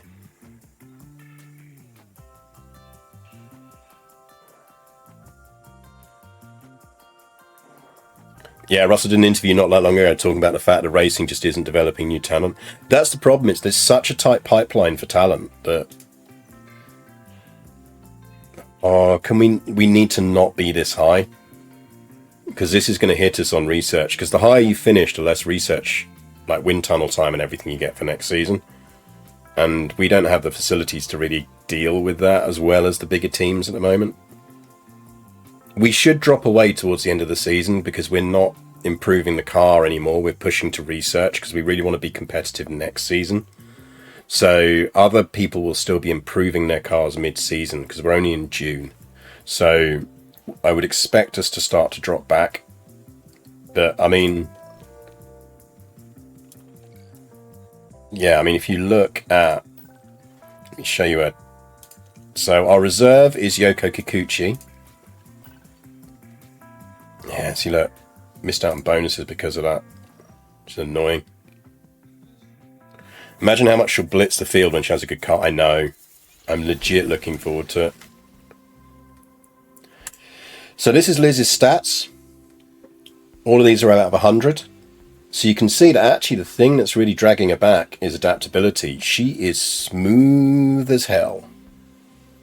Which is why we were able to run her on that medium soft strategy that other people couldn't do, because she's just not hurting the car. She can get further on tyres than other people can. Reactions are really good, which is why she's good off the line. Her overtaking really boosted last month, actually. It came from 70 to 73. Those are her two weakest stats at the moment. I'm not so fussed about adaptability. That's really about how well does she drive in like the rain. Whereas overtaking, you know, as long as it doesn't rain, she's competitive. And I think, yep. By the way, I have, I've not put it up on the race department yet, the website, but I will share it again on Discord. So don't forget to join the Discord if you're interested in F1 Manager, ! Discord, because I have a save from the end of the season before we shifted out of McLaren and went to this. I've got a save that I'm quite happy to share with people, which is where Sophia. So before we started doing this challenge, and it's all up on my YouTube channel, what we actually did was turn Sophia Flörsch, who is literally the only genuine female driver in the game at game start, we developed her into a major talent, took her to McLaren and then won the World Championship with her. I have a save file from before that season starts. So if anyone here wants to have a save where you have a genuinely good Sophia Flörsch and competitive in, then I will give you that save and you can move to any team and do anything you want. Or stay with McLaren and win the thing with her. It also obviously has Liz in as a regen driver. So if anyone wants to, and just for a different grid order, you know, these are all different from where you'd start the game. And the only way to get there is by playing it for 300 hours. I am happy to share that save. Right, let's have a look at what we're doing. So, built some suspension. Car parts, got a couple of medium risk of failure now, but that's fine. Some medium risks there as well. Let's look at car analysis. So, just to show you what the grid average is versus us. This is what I mean about we have a middling car. So remember, there are 20 cars on the grid. So if I switch, so Liz's car, which is obviously our best car, in comparison to where it sits, ranks on the grid, it's not bad. We did well this year. So we have a top 4 car, basically. Another thing we do is shift the powertrains season over season. Yes, so we have a formula we use to just give some variance into powertrains, which means genuinely picking a new engine at the end of each season is legitimately interesting and different each year. Kikuchi reminder, thank you very much. That should float there for a while. So we have a decent car. Now, if you compare that to actually, because it's got less good parts, if you change that to Ella, so Ella's not got as good a car. It's alright, it's not as good. So that's why she's not placing as good.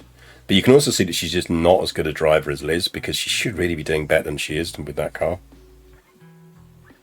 But I'm not that fussed. She is very much a holding driver for us.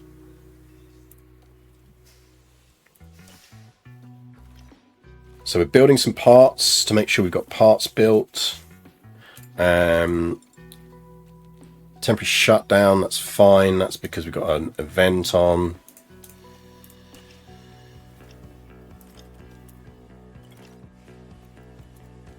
He's gonna have morale. Screw your morale, you're leaving at the end of the season anyway. Right, let's just quickly do a survey. So we've got our new side pods are coming out. We have 4 of them in storage, so that's fine. Well, we have 2 at least and 2 on cars. We do need some more front wings.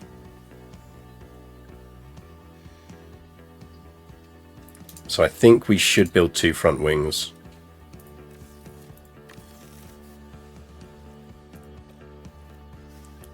Rear wings, we're all right on rear wings at the moment. So Ella's running on the rear wing 3, while Liz is already on the rear wing 4. We've got a few in stock. One of those wouldn't go amiss, but we could do with an underfloor. We've got that new underfloor coming out in shortly, but when's it come in? 4 days. Our underfloors aren't a risk. I think we can get through the next... We can get through the lower Dutch Grand Prix. Cost cap we should be alright on. We're normally well under the cost cap. Because we just haven't got the money to invest. And because the facilities are relatively low at the moment. I'm not that worried about us hitting cost cap, if I'm honest.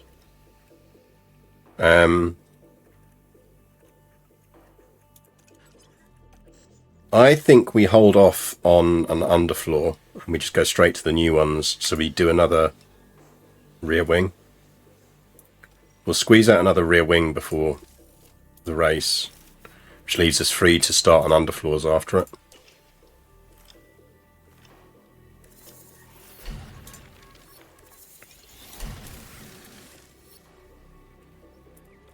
So we're pure research now because I do want to make sure that Liz has got a car for next season that is going to challenge for the title. So we have completed 1 suspension project so far. We have front wing and side pod projects underway. In terms of, we've got some rule changes coming next year. Let's remind ourselves of the rules changes. So we're losing a lot on engine cooling, on chassis, and a lot on brake cooling on front wings, which is oddly quite useful for us. Engine cooling is the big hit. We might want to think about an engine next year that's good on cooling.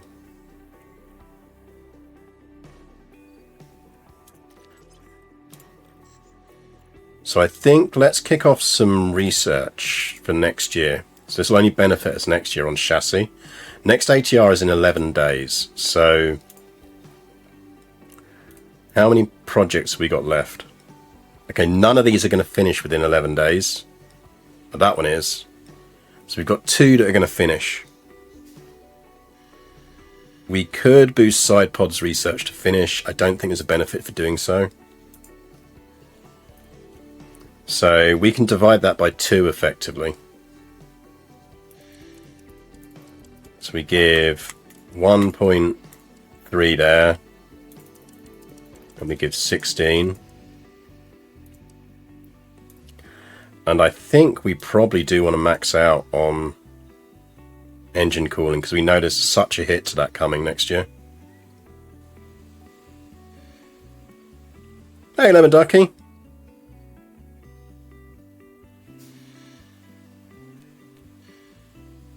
So I think we do go with that. Not about the sliders, had them be max left or max right. Yeah, I know that if you're min-maxing the game, that is the kind of... It does work. The reason I don't do it is as much for role-playing as anything else. It'd be a very easy way to win the game, but it's also not what would happen in real life. So it's a bit like how I get really annoyed. That's why I end up stop playing things like Warcraft or Hearthstone or stuff. So the moments people start going like, this is the optimal build and you must only use this build. And I'm not saying you're saying that, but I'm saying that in like competitive games. I'm like, well, what's the fucking point then? Where's the fun? Where's the fun if I can't roleplay and have variety?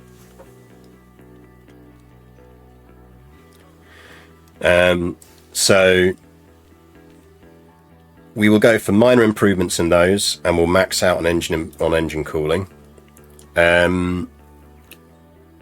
We will put 2 engineers on this because I'd quite like to get through 3 of these as projects.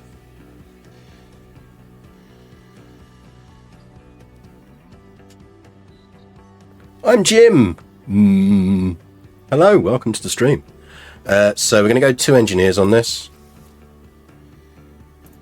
So we get no benefit from what we've just done this season. We don't get benefit for chassis. Research only benefits it next year. but it will benefit as well next year. This is why I'm expecting our car to fall back, because it's only June. We're halfway through the season. We're already looking at next year's car. Whereas other people will still be doing lots of design, i.e. improvements for this year.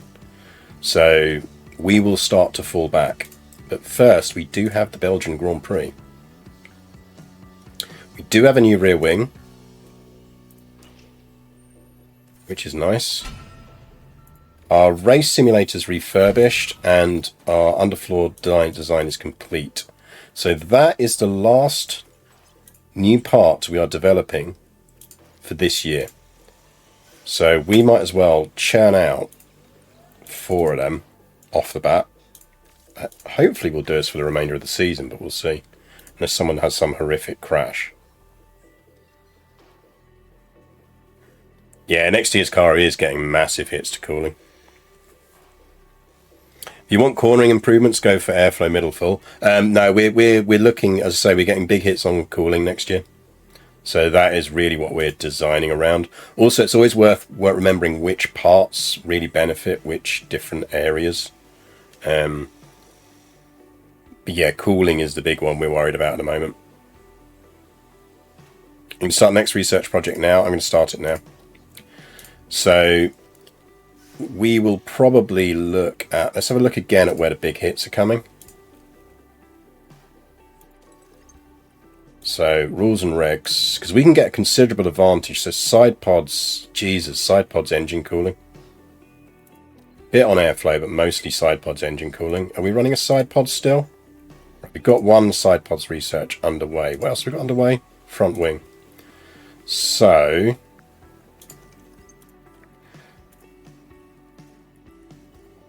suspension brake cooling. It's a big hit, which is actually, given Liz is really good on her brakes, is actually kind of weirdly good for us, because she'll adapt to that better than most drivers.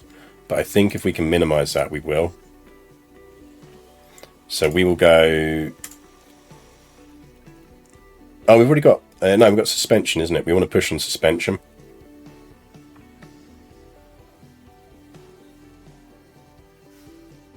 Won't worry this much if you do 3 rate research. There's a bit of that star, you'll be fine. Yeah, don't great amounts of research. Oh, I know, but we're pushing up from a car position of very bad. It's worth pointing out that we are 300 and... We are in 2033 here. We are 400 hours into the save. Rest assured, I know how the AI behaves in the game. So I think we're looking at brake cooling that we really want to deal with here. So we will go... This is the last one we're going to get out. And we don't min-max. I was just talking about that before you joined the stream. We are role-playing this as much as anything else. So I know I could optimize this better than I am, but I'm also optimizing it along the lines of how we probably would in real world. But I am going to push brake cooling right up on that. And we'll do that. So we will go with that.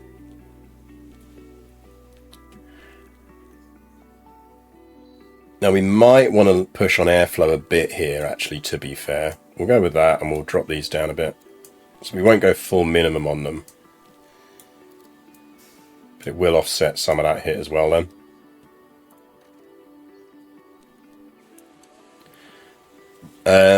We kind of want the max out of this in terms of research things, so I think we will only run 2 and well, I'm not going to get 3 projects in on this. Suspension is one of the long ones. We'll assign 3 to it.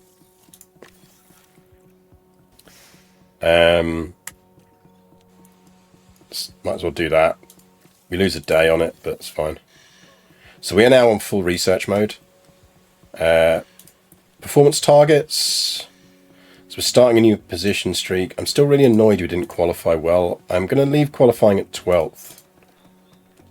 Let's be a bit conservative. Let's not guarantee we're reaching... We'll guarantee we're reaching Q3. We're not going to reach Q3 though. I mean, we should reach Q2. We'll go 12th.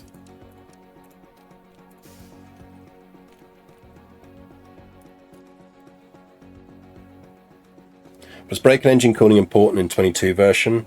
Is it important 23 version? I mean, it is if you don't want your engine parts to wear out. If you're building around the idea that you're just going to replace engines a lot, then engine cooling doesn't matter quite as much. But yeah, brake cooling really determines tyre wear, which is quite important. What else do we want to do? Let's just double check our dev facilities aren't looking bad. We do have 11 million in the bank.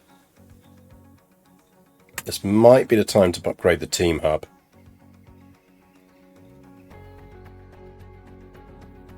We might hold off on that until the end of the month. I just like having a bit of a cash reserve,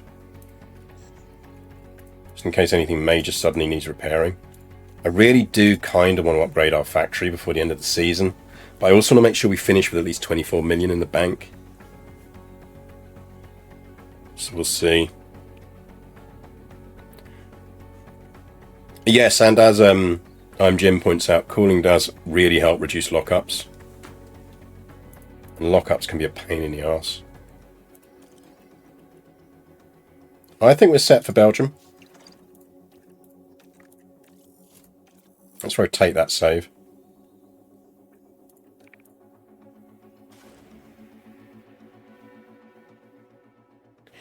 Is the upgrade fine for the cost cap? Yes, because the cost of upgrading facilities does not come out of the cost cap. This weekend, we're in Belgium, in the picturesque province of Liège. Maintenance of facilities does. So your ongoing maintenance fee for facilities will come out of your cost cap, but the upgrade cost doesn't. So weirdly, or if you're thinking of running a season where you're kind of going to run close to the cost cap, which we won't, we don't have the research slots to pull it off. But if you're in a season where you're going to run fine to the cost cap, but you also want to do some upgrades, you're almost better off waiting until almost the end of the season before firing off your upgrades, because then it means they have minimal budget impact in the year they were done. And it means your forecasting is spot on for the next year.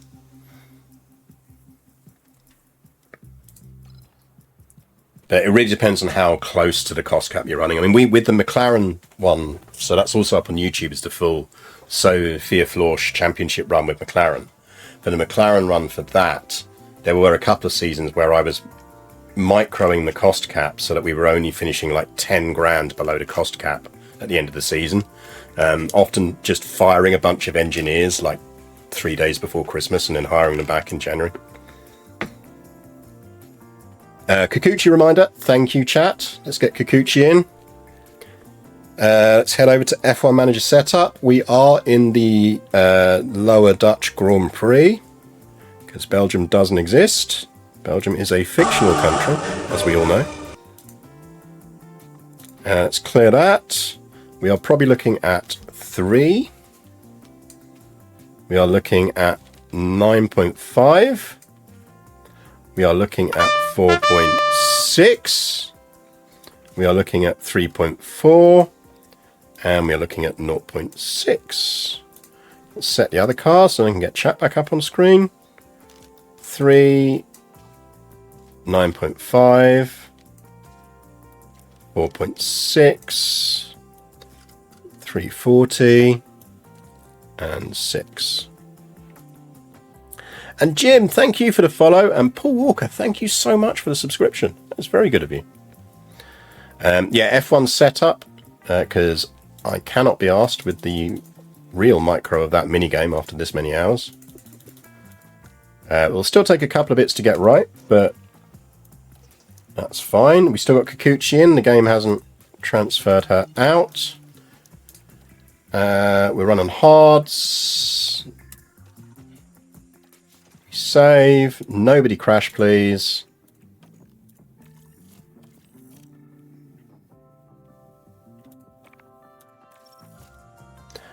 We'll probably end up racing it on Discord, on the Discord streams channel, because it'll be likely midweek. Depends. I'm recording oh no, maybe not, because I've got a recorded podcast with Sean Baby and Brockway on Wednesday, so I won't be around.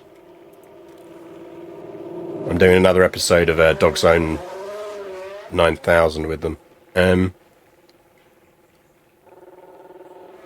I'm thinking whether we get to Monaco, because I remain undefeated in Monaco. We even managed to win it with AlphaTauri last year as show. How long did it take to make these saves? To 20, 30 something? I think it took us 400 hours in total. I am perfectly happy to share the save. I have got saves from before the season where we won with Soph Florsch. And I am happy to hand them over to people on Discord. So that if you want to actually benefit from a different looking grid like this, without having to go through all of that stress of getting there, then just ping me on Discord and I will give you the save files. And then it's just, you've got a team rep that's sufficient that you can take over any team on the grid. Like I've got a side save going off stream where I'm sorting out Ferrari, because Ferrari are terrible. But yeah, always happy to share the save so no one else has to play it for 350 hours. I will stick it up on the race department website as well. But I just had to chat with their mods about how to do it in a way that didn't look like self-promotion.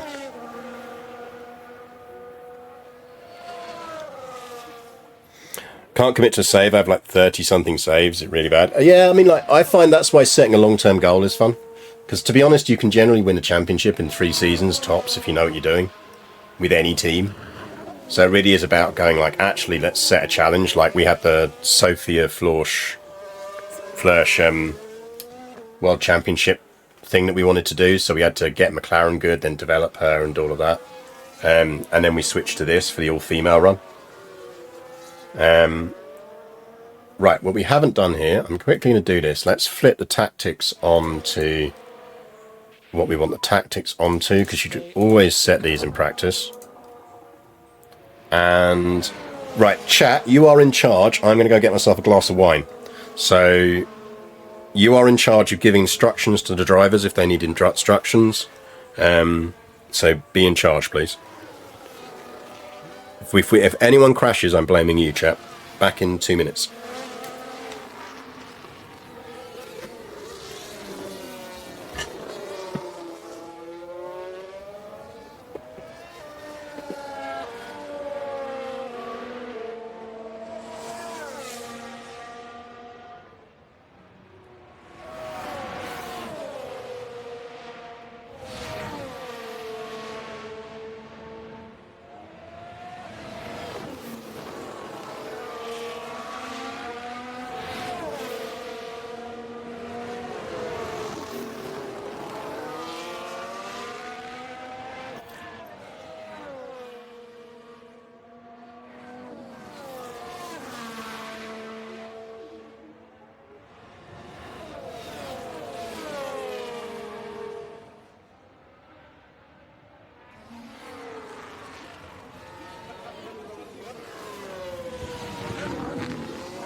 There was a kitty waiting at the top of the stairs to try and pounce on me as I came back up. Right, nobody's crashed. Good job, chap.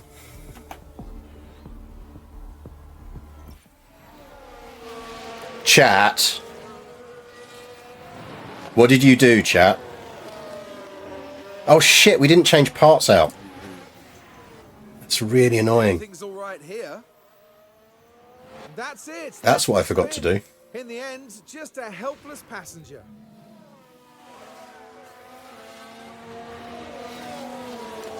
I may have come back in time, but you were still technically in charge at that point.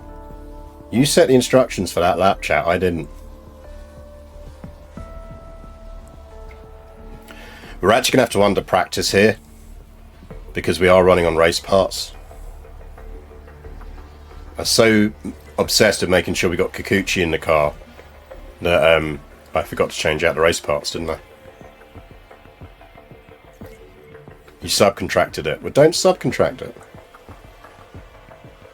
How very dare.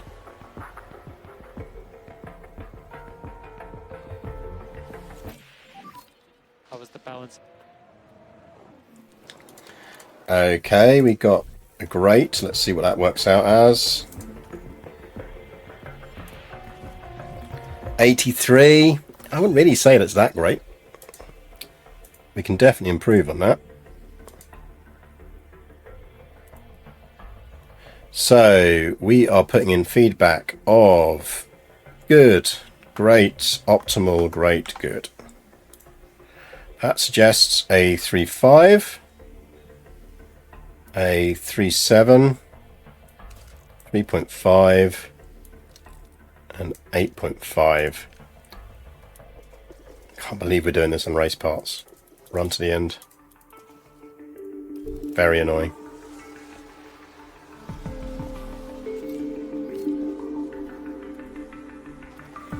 Let's call you in. Happy New Year, Min Pin Kitty. Thank you for joining us. 95, that's fine.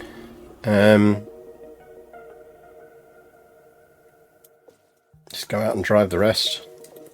So the reason we've got our reserve driver in here is she's going to build up experience points for doing the practice.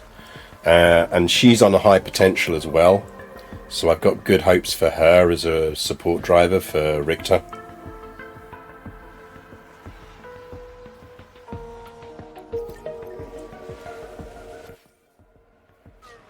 Basically, Kikuchi is probably our long-term real pairing with Liz.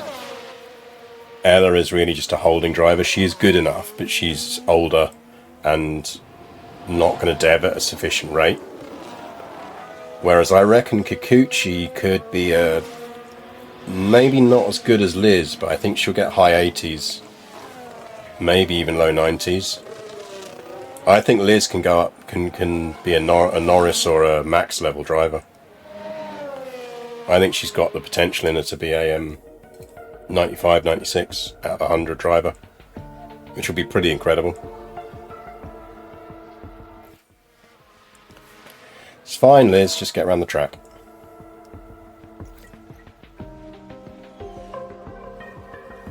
Hello, Napoleon. How are you doing?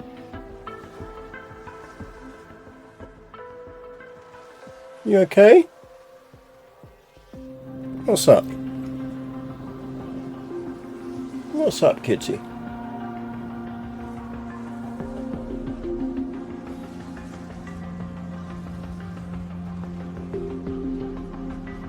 Kitty indeed. Napoleon is on the windowsill cleaning his bits, which is against terms and conditions, so you know I can't put it on. You're doing things that are not petting the kitty. This cannot be allowed to stand. There is that. Right, that was a bad setup, but we'll leave her out because it's better off leaving her out and accumulating the points and then changing it between the practices, because we're not going to get a time penalty for changing it between the practices, whereas if we call her in now and change it, it's going to take time and the clock's ticking down, and we probably wouldn't get the full V back in time anyway. So we know it needs improving. That's fine, we'll improve it between sessions.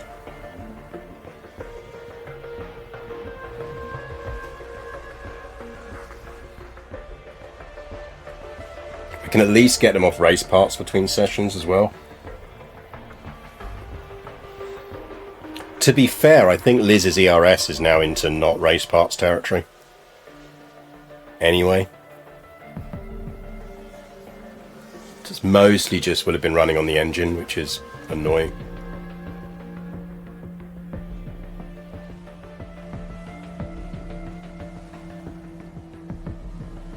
You don't want to be running on the engine for that long.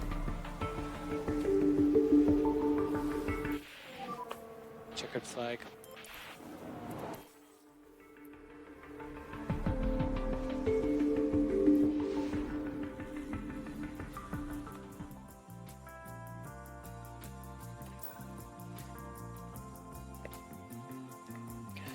So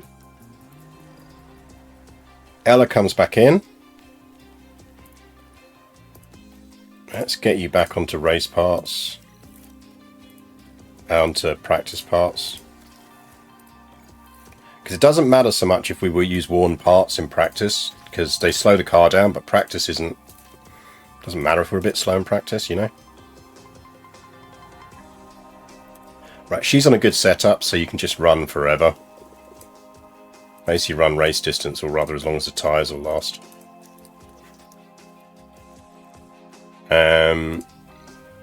Yeah, I mean, that ERS is practice ERS now, let's be honest. We'll probably buy her an ERS.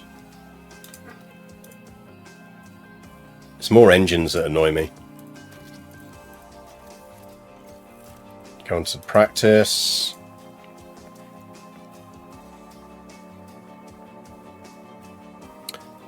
No one hands up trophies for the champion of practice. Exactly. It's why it really amuses me in real rate, and like you see it on like actual F1 coverage. It's and George Russell finishes first in practice. And you're like, it's fucking practice. Like, don't stress it, lads. Like, in game, they would now be used to the fact that after 10 years of me as boss, I always run my cars slow in practice. They would not be judging my times based on these. Recently got my dad hooked on the 2022 game. If you get it on sale, get the 2023. It's more, there's quality of life and there's extra bits in it. But yeah, it is. I genuinely hope they finish off with the 2024. Like, I know it didn't sell as well as they were hoping. So it's not guaranteed. They don't have to do it, even though they've got the license for one more year. I think they'd just be silly not to do it, because this is so close to being a really good game now.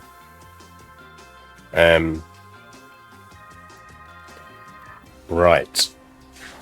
So we do need to change her setup again. Also, introduce him to F1 Manager F1 Setup.it if he's not aware of it already. Because it does take a lot of the tedium out of this.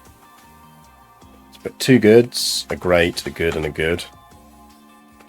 And therefore the suggested setup is 5, 9, 4, 6, 3, 2, 5, and 0.5. Yeah, I mean, that's in ranges. That's not. That's way out. F1 setup has let us down there. We might be in manual fix mode on this.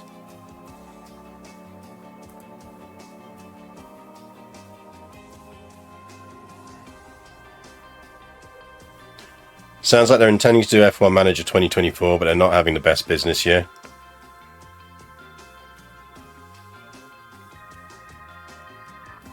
We're at Belgium. In Belgium. I wonder if I got a number wrong early on. It's possible. Right, we'd need to go maybe go like that then. I think that might be okay.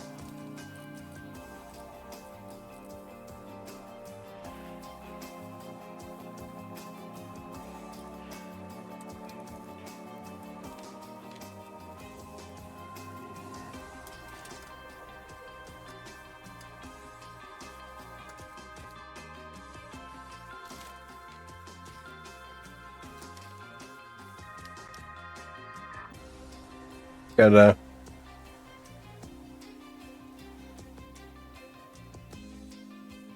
Prefer Spanish Netherlands. Yeah, Spanish Netherlands works. I think we go there.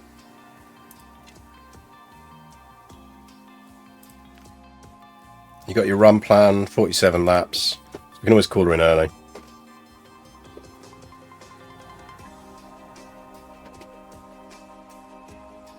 Everyone's on practice parts. Go.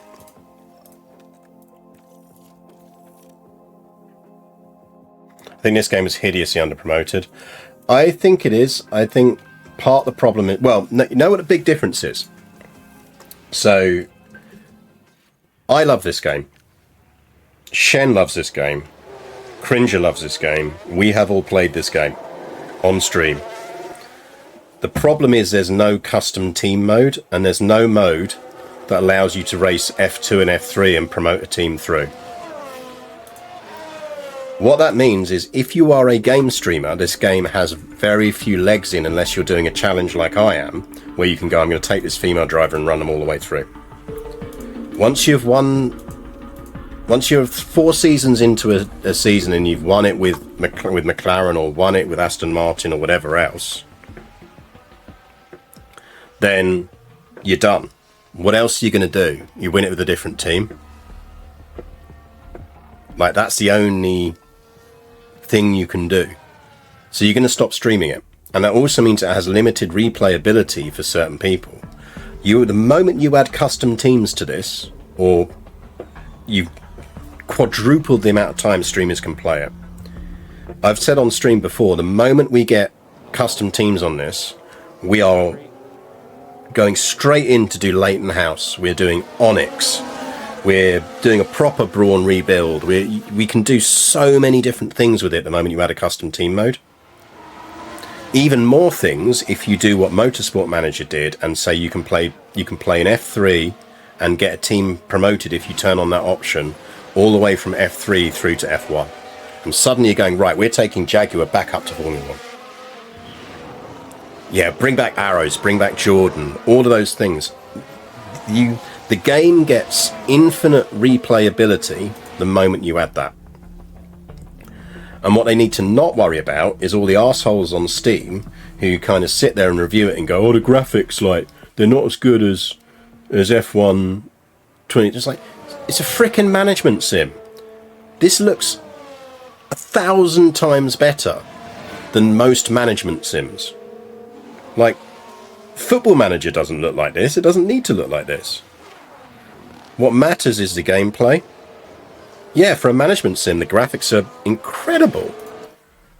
So stick with the engine. They've done so many nice minor improvements this year. What they need to do is add more flavour. So you want more events of conflict between drivers, or you need more off-track events to kick in.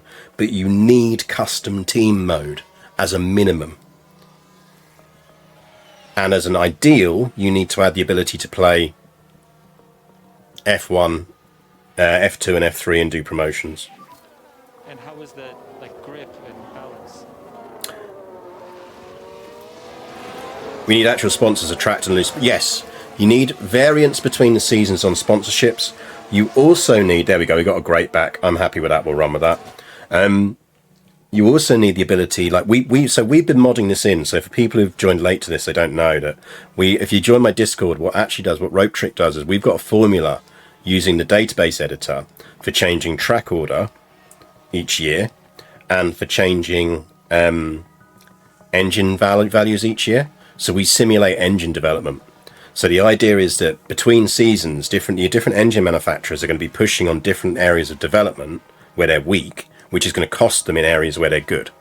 So there's a minor variation every year, and there is mid-season as well. We'll do some changes after this stream will be the point where we do the mid-season changes.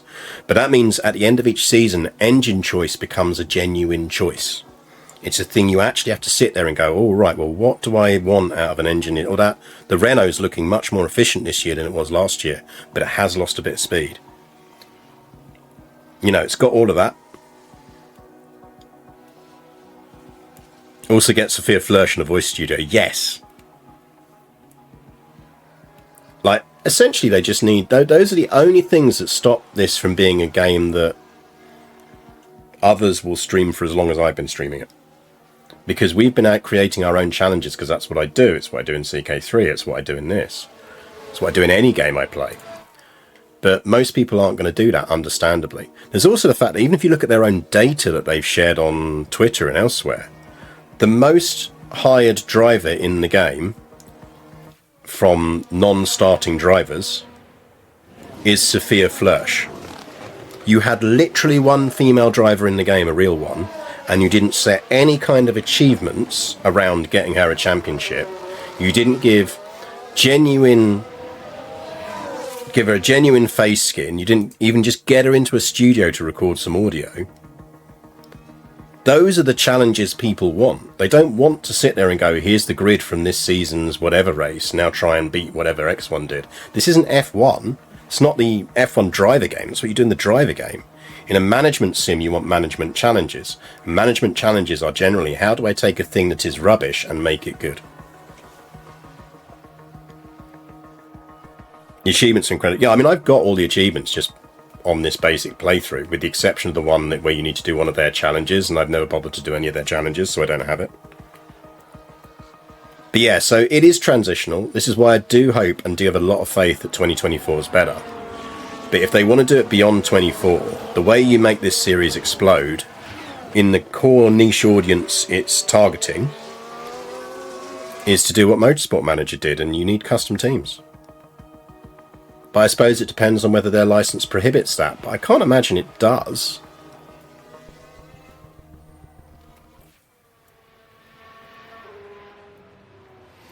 But that's what it needs. Right, we'll probably just dip them out in P3. Are Romeo regens modelled? No regens are modelled. And I'm totally fine with like regens not being modelled in game. And I get that you're not going to sit there and get character models for Behrman, for Hadjar, for all of the other drivers who are, or Pocher, who are genuine drivers, but currently driving an F2 or F3.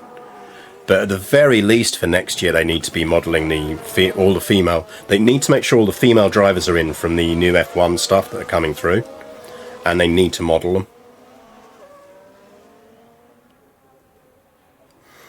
I'd also like the ability to do F2, F3. Yeah, and that might be licensing. I totally get that they might not have the licensing to allow them to do F2 and F3 as well.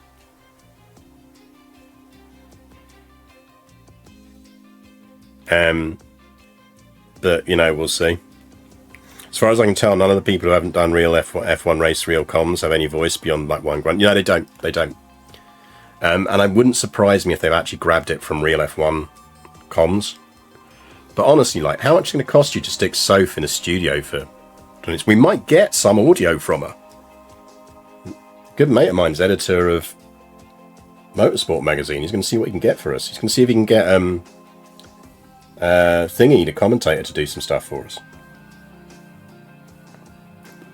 But yeah, honestly, custom team mode. You stick custom team mode in this, and suddenly it's not under promoted, because Cringer would be redoing his Holy Rollers in it that he does in Motorsport. I'd be rebuilding Leighton House and Onyx and Arrows, and loads of other people would be doing silly teams and custom teams, and that's it, Karun, and a whole bunch of other stuff.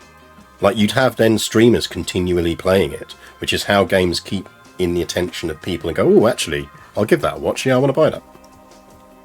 And do more sales. They didn't do enough sales on this. As in, like, discounted sales. Right, P3. Still on the practice parts. Burn a pair of softs. We only got up to an 80. Oh, I'm not going to change it now. She can run on the 80. Like, it'll only cause us issues if we revert.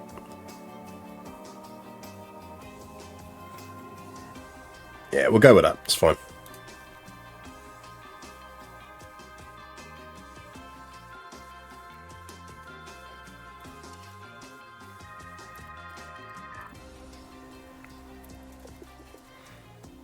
I don't know why I'm bothering to set this, because we are literally pinging them out for a lap. We're going to take this race prep. I'm fine with running on it. Go, go. Come in. Come in. And then we'll just run down to practice. Well, I'm glad it looks like they are doing 24. If they're doing 24, then I will definitely do a video. A full video. Assuming they don't change the research model, I will do a full video on how research works. Because I do think most people don't understand how research works in this. And that'll be nice because it means we can carry on doing F1 Manager Mondays, which I have genuinely really enjoyed. It's a really chill play.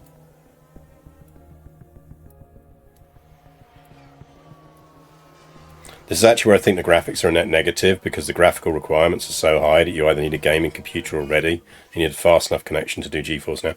Yeah, but that will change. I mean, that's the thing. If they stick with the same engine for next year, then essentially you're fine. I think that's also because they did genuinely want to make sure it releases on console, and if you're sticking it on console, you kind of need it to look good. But yeah, completely agree. You can't run this on a potato PC. Like, it makes my 4K webcam stutter on stream if I'm running this, and I'm running what, a top-end 2000 series card? I can't remember what's in this machine, but it's essentially the final top gen of the 2000 series. 2080, yeah, that's what I think I'm running. I'm running a 2080. Oh, who crashed? Which I might upgrade. I'm going to build a new gaming PC over this year. Or rather cannibalise this one and put some new bits in. The question is whether I stick with this card and then buy a 40-something in a year or so. Or a mate of mine's getting rid of his 3070. Only wants like 200 quid for it, so I might pick that up off of him. And that would mean, because I want to help my next door neighbour's 15-year-old kid, he wants to learn to build PCs. So I'm going to help him build his first gaming PC. With him buying parts from doing jobs and things. We can help him spec it out, then he's going to buy all his own parts and we'll help him build it. But it means I can give him, or rather, a massive discount, sell him the 2080 out of this.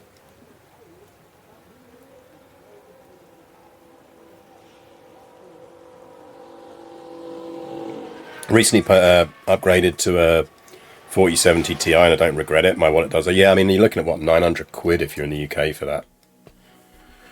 At least. And I'm not sponging that on a graphics card when I mostly play strategy games.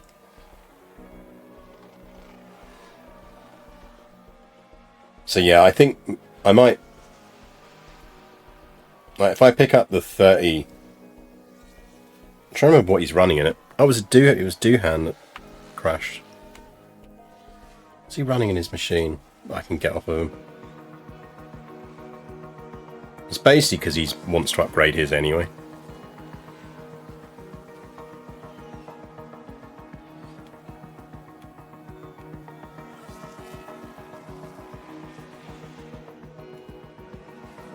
Or the CK3 F1 mashup, the dynastic chariot racing teams, which you could do. You could have some really interesting stuff with that in, say if you're playing Byzantines. If they ever do a Byzantine thing for CK3 where they really focus on it, if they don't model chariot racing into it, they're kind of doing it wrong. All the reactions and the battles between the teams in that. Yeah, so he's got a 3070 Palette OC. 200, which is pretty reasonable, I think. Hello, Napoleon. What's up? What's up, buddy?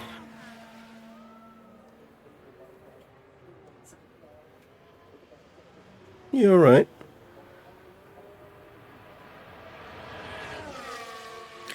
Is a 3070 even that much better than a 2080? I mean, it's not a huge jump, but it is a gen jump.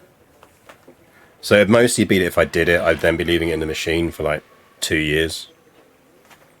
And then be worrying about another gen jump in a couple of years. So that would be why I'd be doing it, is it jumps me a generation. Because yeah, I'd be basically going from top end 2 to mid-end 3, but it would mean I don't need to immediately jump to a 4.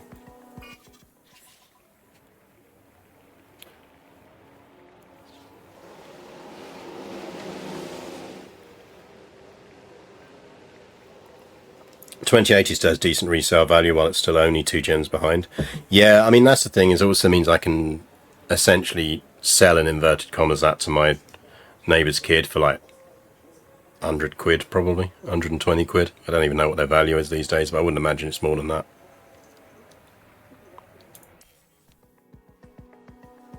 And I wouldn't charge him whatever it's going for. I'd charge him slightly less, because we want to help him learn to build these things.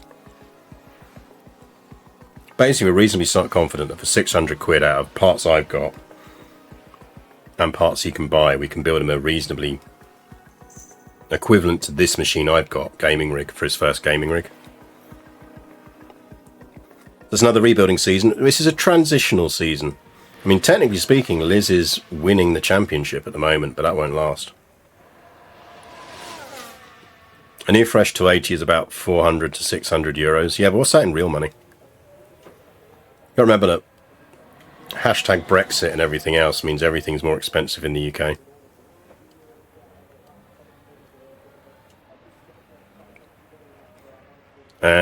It's more than that, but not a huge amount more. 200 quid would be fair. Yeah, so I'd probably just do it to 150 for him now.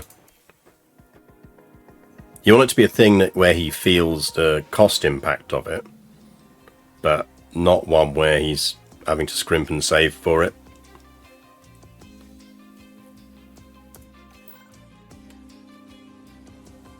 Like, essentially, I'd much rather he's spending his money on other bits like RAM.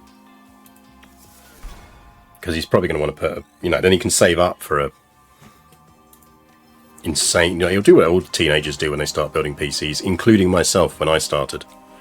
With my the very first graphics card I put into a machine. Let's hope the teams took... Just back in, would have been, what, 2001?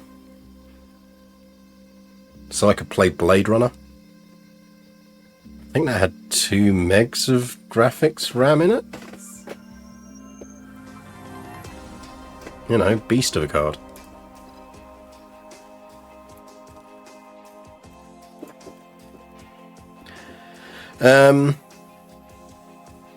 We'll run on the 67 engine for this one.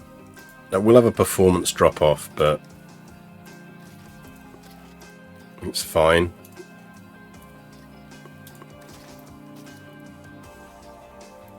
So race parts, race parts, race parts.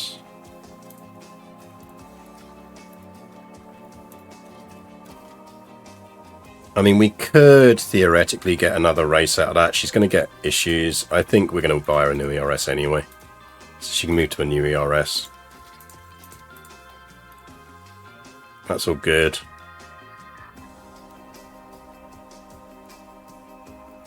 $32 gigs of RAM is pretty quickly becoming the standard. Good job, it's cheap. Yeah, exactly.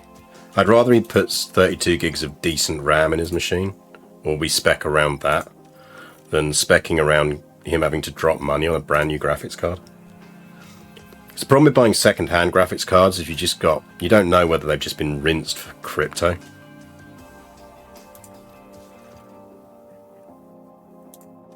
Whereas at least if I'm selling him this card, I know this card hasn't exactly been pushed over its lifespan.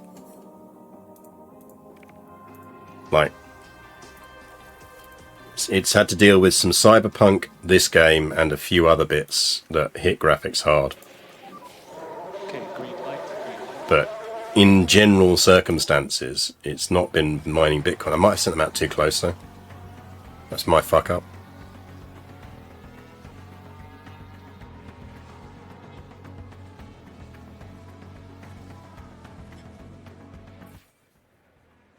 Yeah, we'll see. Give you a suggestion for a challenge and a team to keep playing. I would take my save from the end of the... well, if you want a challenge, an absolute proper challenge, you can just out qualifying her. Should be alright. Win the World Drivers' Championship with Sophia Flörsch as Williams.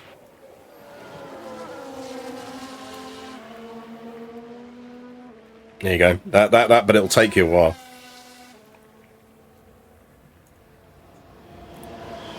If you want a launch challenge, a challenge from game start, do that. If you want a really interesting challenge starting mid-game, I will put up the save from the end of the McLaren season, and I would say, or the end of our McLaren season in this, that'd be 2031, I think, and the challenge would be make Ferrari world champions.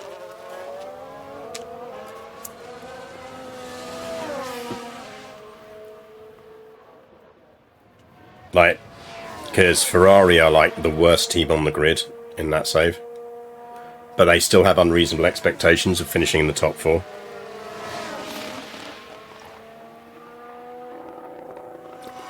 But yeah, fresh game start. I would absolutely go with win a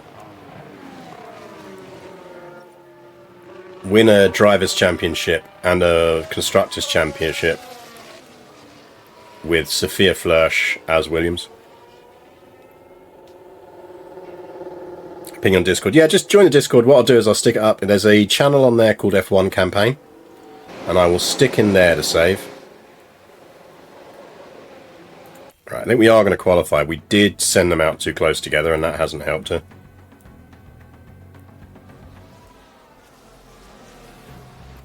On the plus side, it's raining, so we're fine. We got out before the rain, which is the key thing. How are we doing on time? 15 minutes. We will get a race in, and then we'll hand over to Sal. So I am going to somewhat speed through this, because I'd like us to get one more race in before we hand over to Sal. But I also don't want to leave her too long. Wondering where you all are. Oh, she's doing Escape Simulator. Good fun. I reckon we can squeeze in the race if we're quick.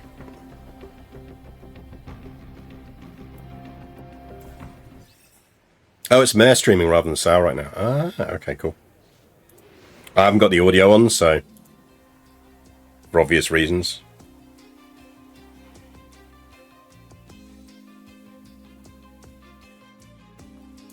I will ping over. Right. Q2. Okay, we're starting on Inters. Righto. Do we get dry weather at the end? I fucking hate when we get mixed conditions. Mixed conditions in qualifying is such a lottery. Right, we quickly pause. No, it's raining all the way through. Rain's only going to get worse. Go now.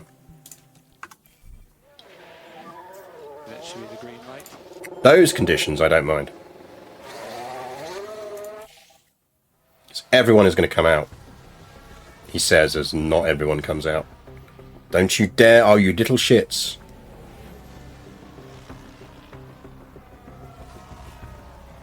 Oh, that's not good news. That is not good news.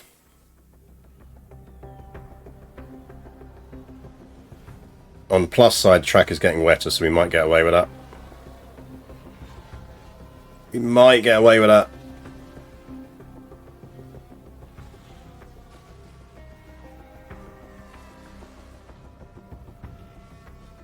Yeah, bloody traffic. We might get away with that, though.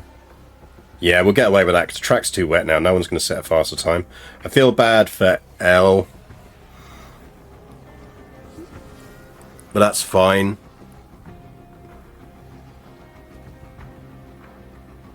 That's okay. Taking the L there. I see what you did there. She's unlucky because, you know, fraction of a second faster and she'd have crept through.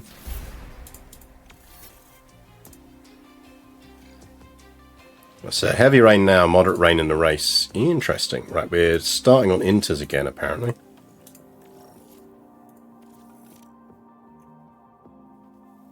We'll start 10th, though, as Bergman has a penalty. Yeah, so she will start up. It just means she missed out on a chance to qualify. And she probably wouldn't have qualified higher than 10th anyway, so...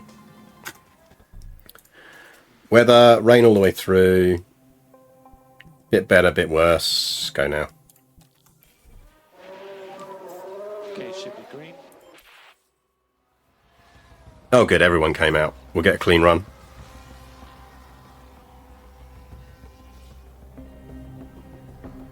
Go, go, go, go, go!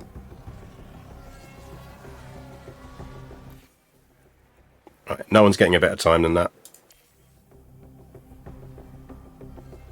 Oh, not bad. The weather will improve for a second burst, so we might drop again. I'd be delighted if we were on the second row. I still think realistically we'll be about 6th. Well, I didn't drop below 2, so we might be alright.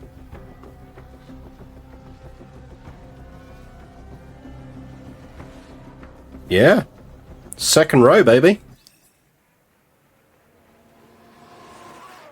That'll do, pig, that'll do.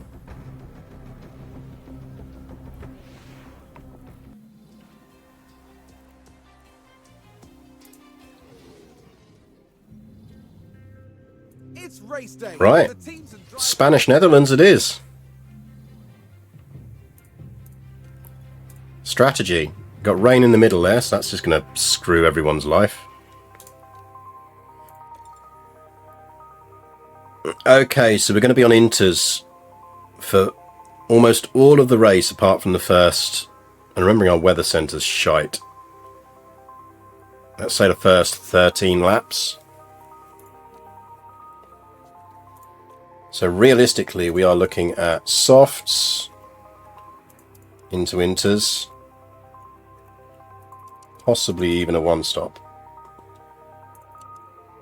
And we can rag the softs. Soft sprint into marathon, exactly.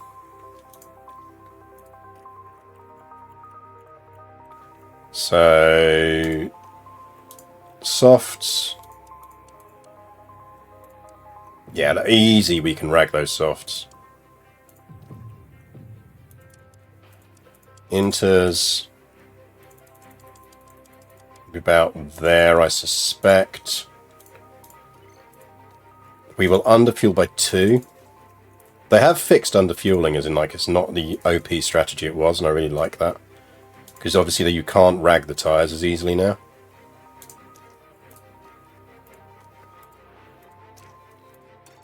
We will go with that. Is there any other women at the start of the career? Nope. 0. Nada. Soph is the only one in the game.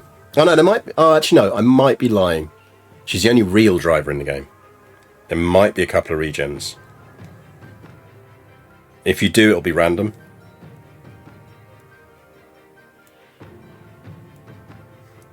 But Soph is the only real woman driver.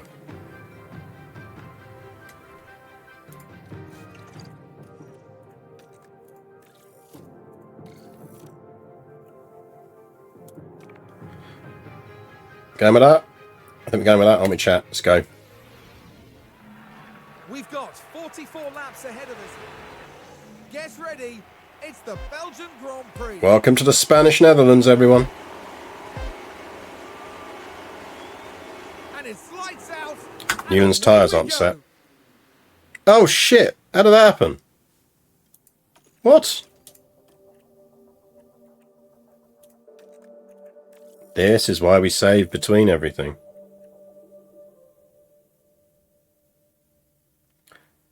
There's a female regen technical chief, Gladys Carter. Yeah, I think so. I clicked the wrong button.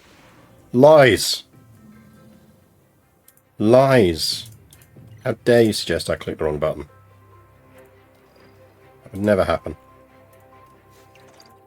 Let's try that again, shall we? At least you're still in the EU. Yeah, I mean, jealous. Genuinely. 44 laps ahead of us here. You can hear the excitement in the crowd here at the Belgian Grand Prix. And it's lights out and Go, go, go, go, go! Get your belt assist on. I'd really like it if they could just let me set that stuff as well. Go on, Elle. Go on, Liz.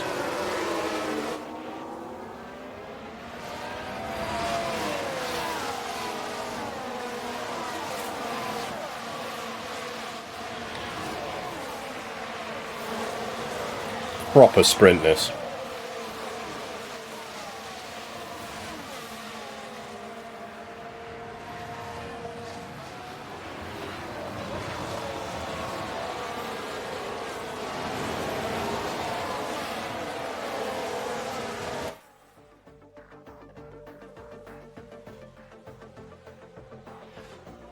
Go on, Liz. She does have the raw pace in this car. She should stay in touch at least. Oh, she's dropping back slightly. She's back in DRS range though. Pocher is one of the best drivers in this game. So this is what happened. Now this was at turn 1. It's there for the taking. Get out of the way, Red Bull. You're not a good team anymore. And the AlphaTauri manages to get... Pocher is a great driver. In game. Yeah, we are ragging these tyres. Might back off for L.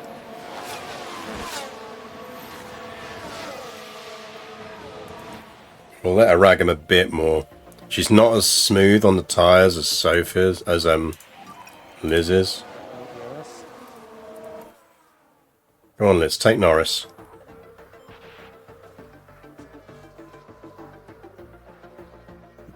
Go on. Oh, who crashed? And there's been quite a crash. Russell. Right, down at turn 5. The cars jostling for position. Bonk. And the contact between the cars Oh. inevitable. Now their confidence will have taken a hit with that. That backed everyone up.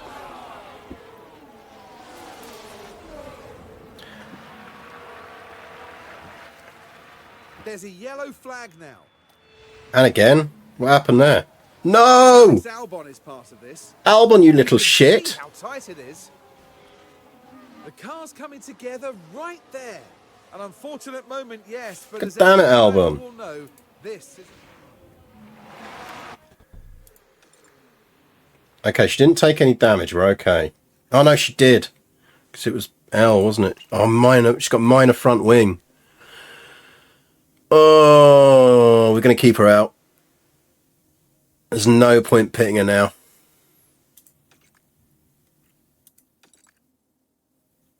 We know rain's coming.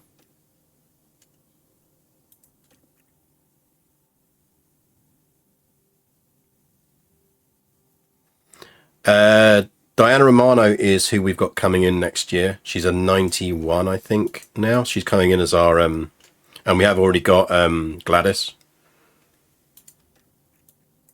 You're on standard already. I might drop you to standard, actually.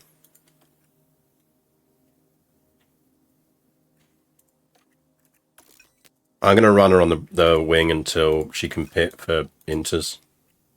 She's already in 20th. Screw you, Albon. It looks like, yes. What? Alex Albon's involved in that. So we're heading now into turn 5. Dangerously close to each other. And you can see how the cars come together. And they'll have to pick themselves up after that.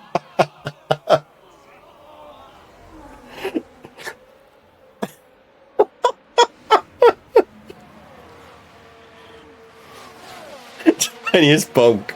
Yeah. That's some proper Sky level commentary of overhyping the actual incident. Right, we're going to push her again. Go.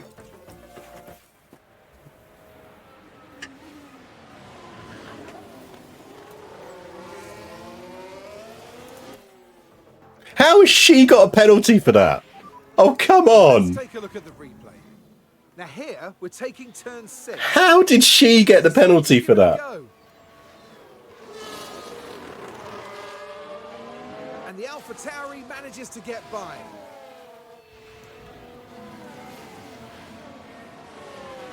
What the hell? That's outrageous.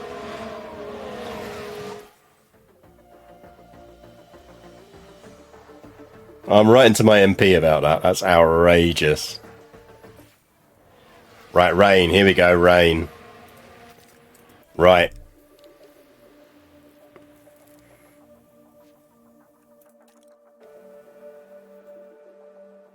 Get another lap in. It's too early to pit yet.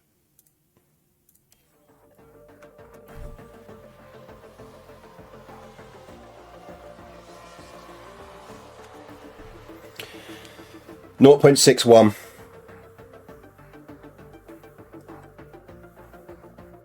One more lap. Pit Newland. She's got the wing damage anyway, so she's going to sit in the pit. She needs to do the penalty. We pit Newland.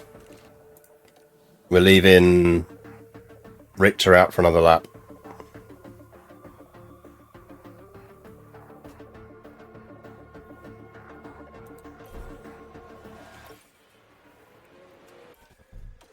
Go. We guessed the rain, right?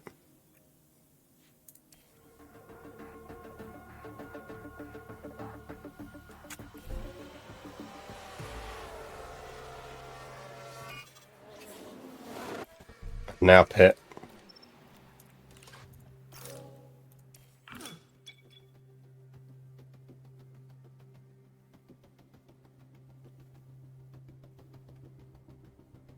A medium settings will successfully run a race about 18 to 25 FPS. I mean, if you do it in this view as well, it doesn't hit the card as hard. Yeah, fourth. We're out in fourth. I'll take that. That's all right. That's all right. I need to drop her back off of game. Can I get some options back, please? Quite like to not be running her at max tyres.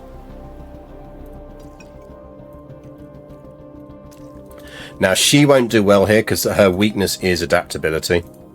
So we are going to suffer slightly here, but look, points would be nice. I would expect her to finish top 10, but she won't compete.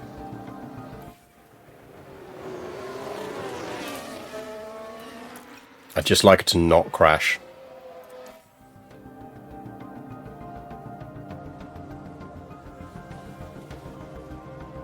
Doing this not our single core processor. I mean, yeah, if you can do it on a single core processor, that is pretty impressive. But again, as I was saying before, it's why I don't get why people moan about like the graphics on this. Like, it's a management simulator. Chill.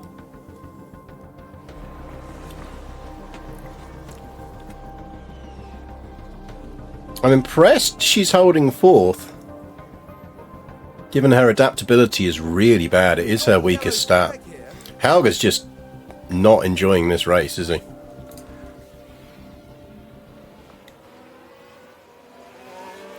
Whee!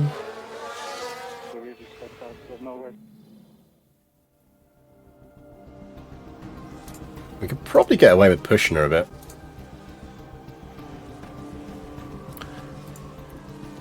At Newland, I'm quite happy crawling around in last. I'm not changing that front wing out. Saving the money. Confidence trench is a real thing in this game. Yeah, it's why I'm quite happy with Newland trotting along at the back. Like, I just want her finishing the race.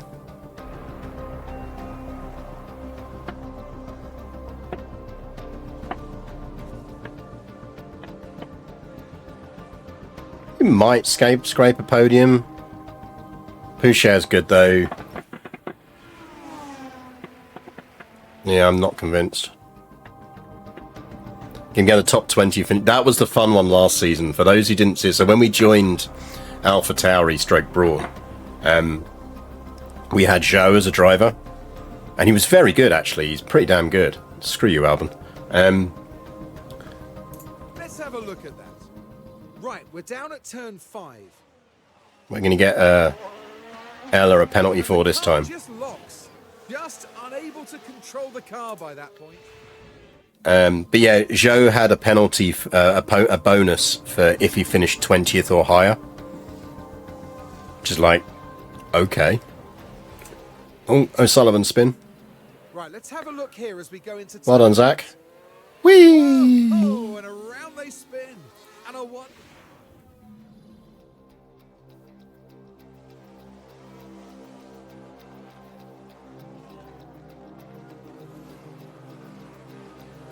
See, we made our fuel back, so we made the right decision on fuel.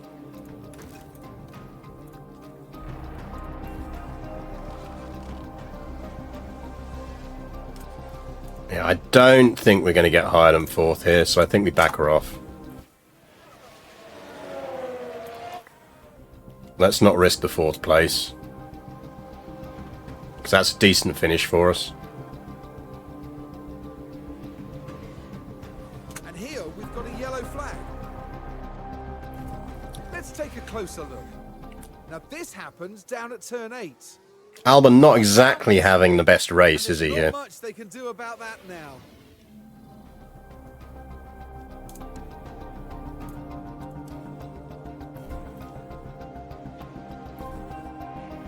I mean, Soph's not going to catch her. We could do a push.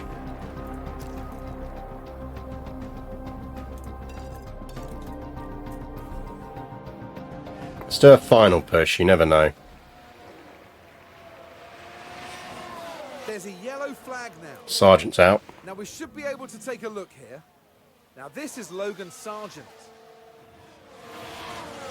Oh! They can't avoid making contact. Well, following a crash like that, it'll be important now to ensure that any debris is cleared from the scene.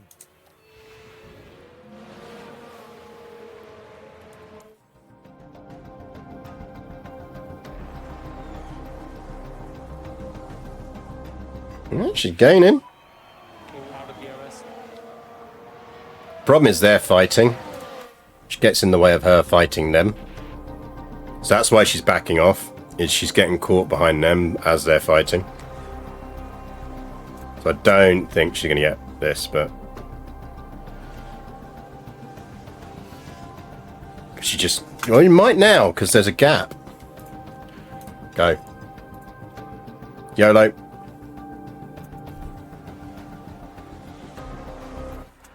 I don't want to push her onto a higher overtake risk because she's just not good enough at overtaking to pull it off.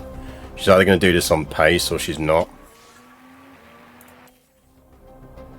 Oh, she's got him. Can she hold it?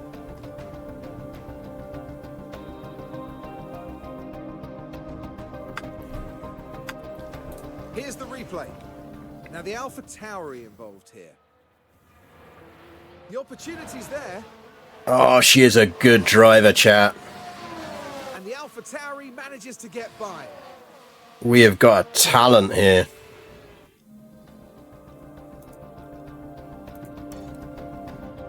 That was a move. And she's going to hold him. Checkered flag. Good result. Good job. Go, Liz.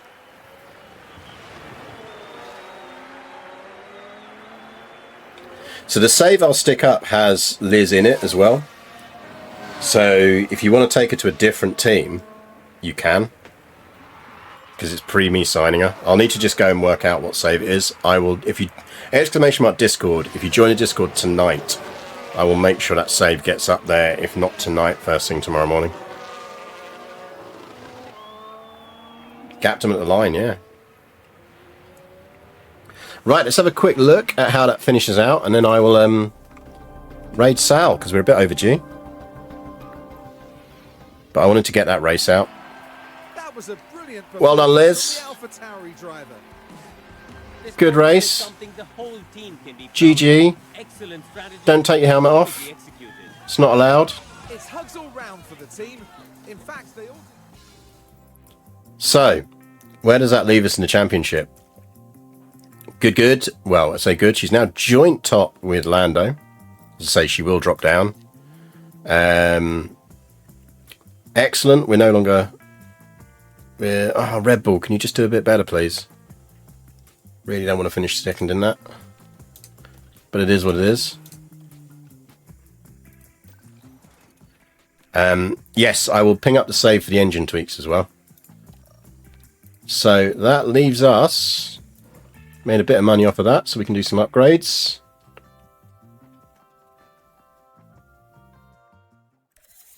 Got a new front wing manufactured. Design center's better. All in all, looking decent.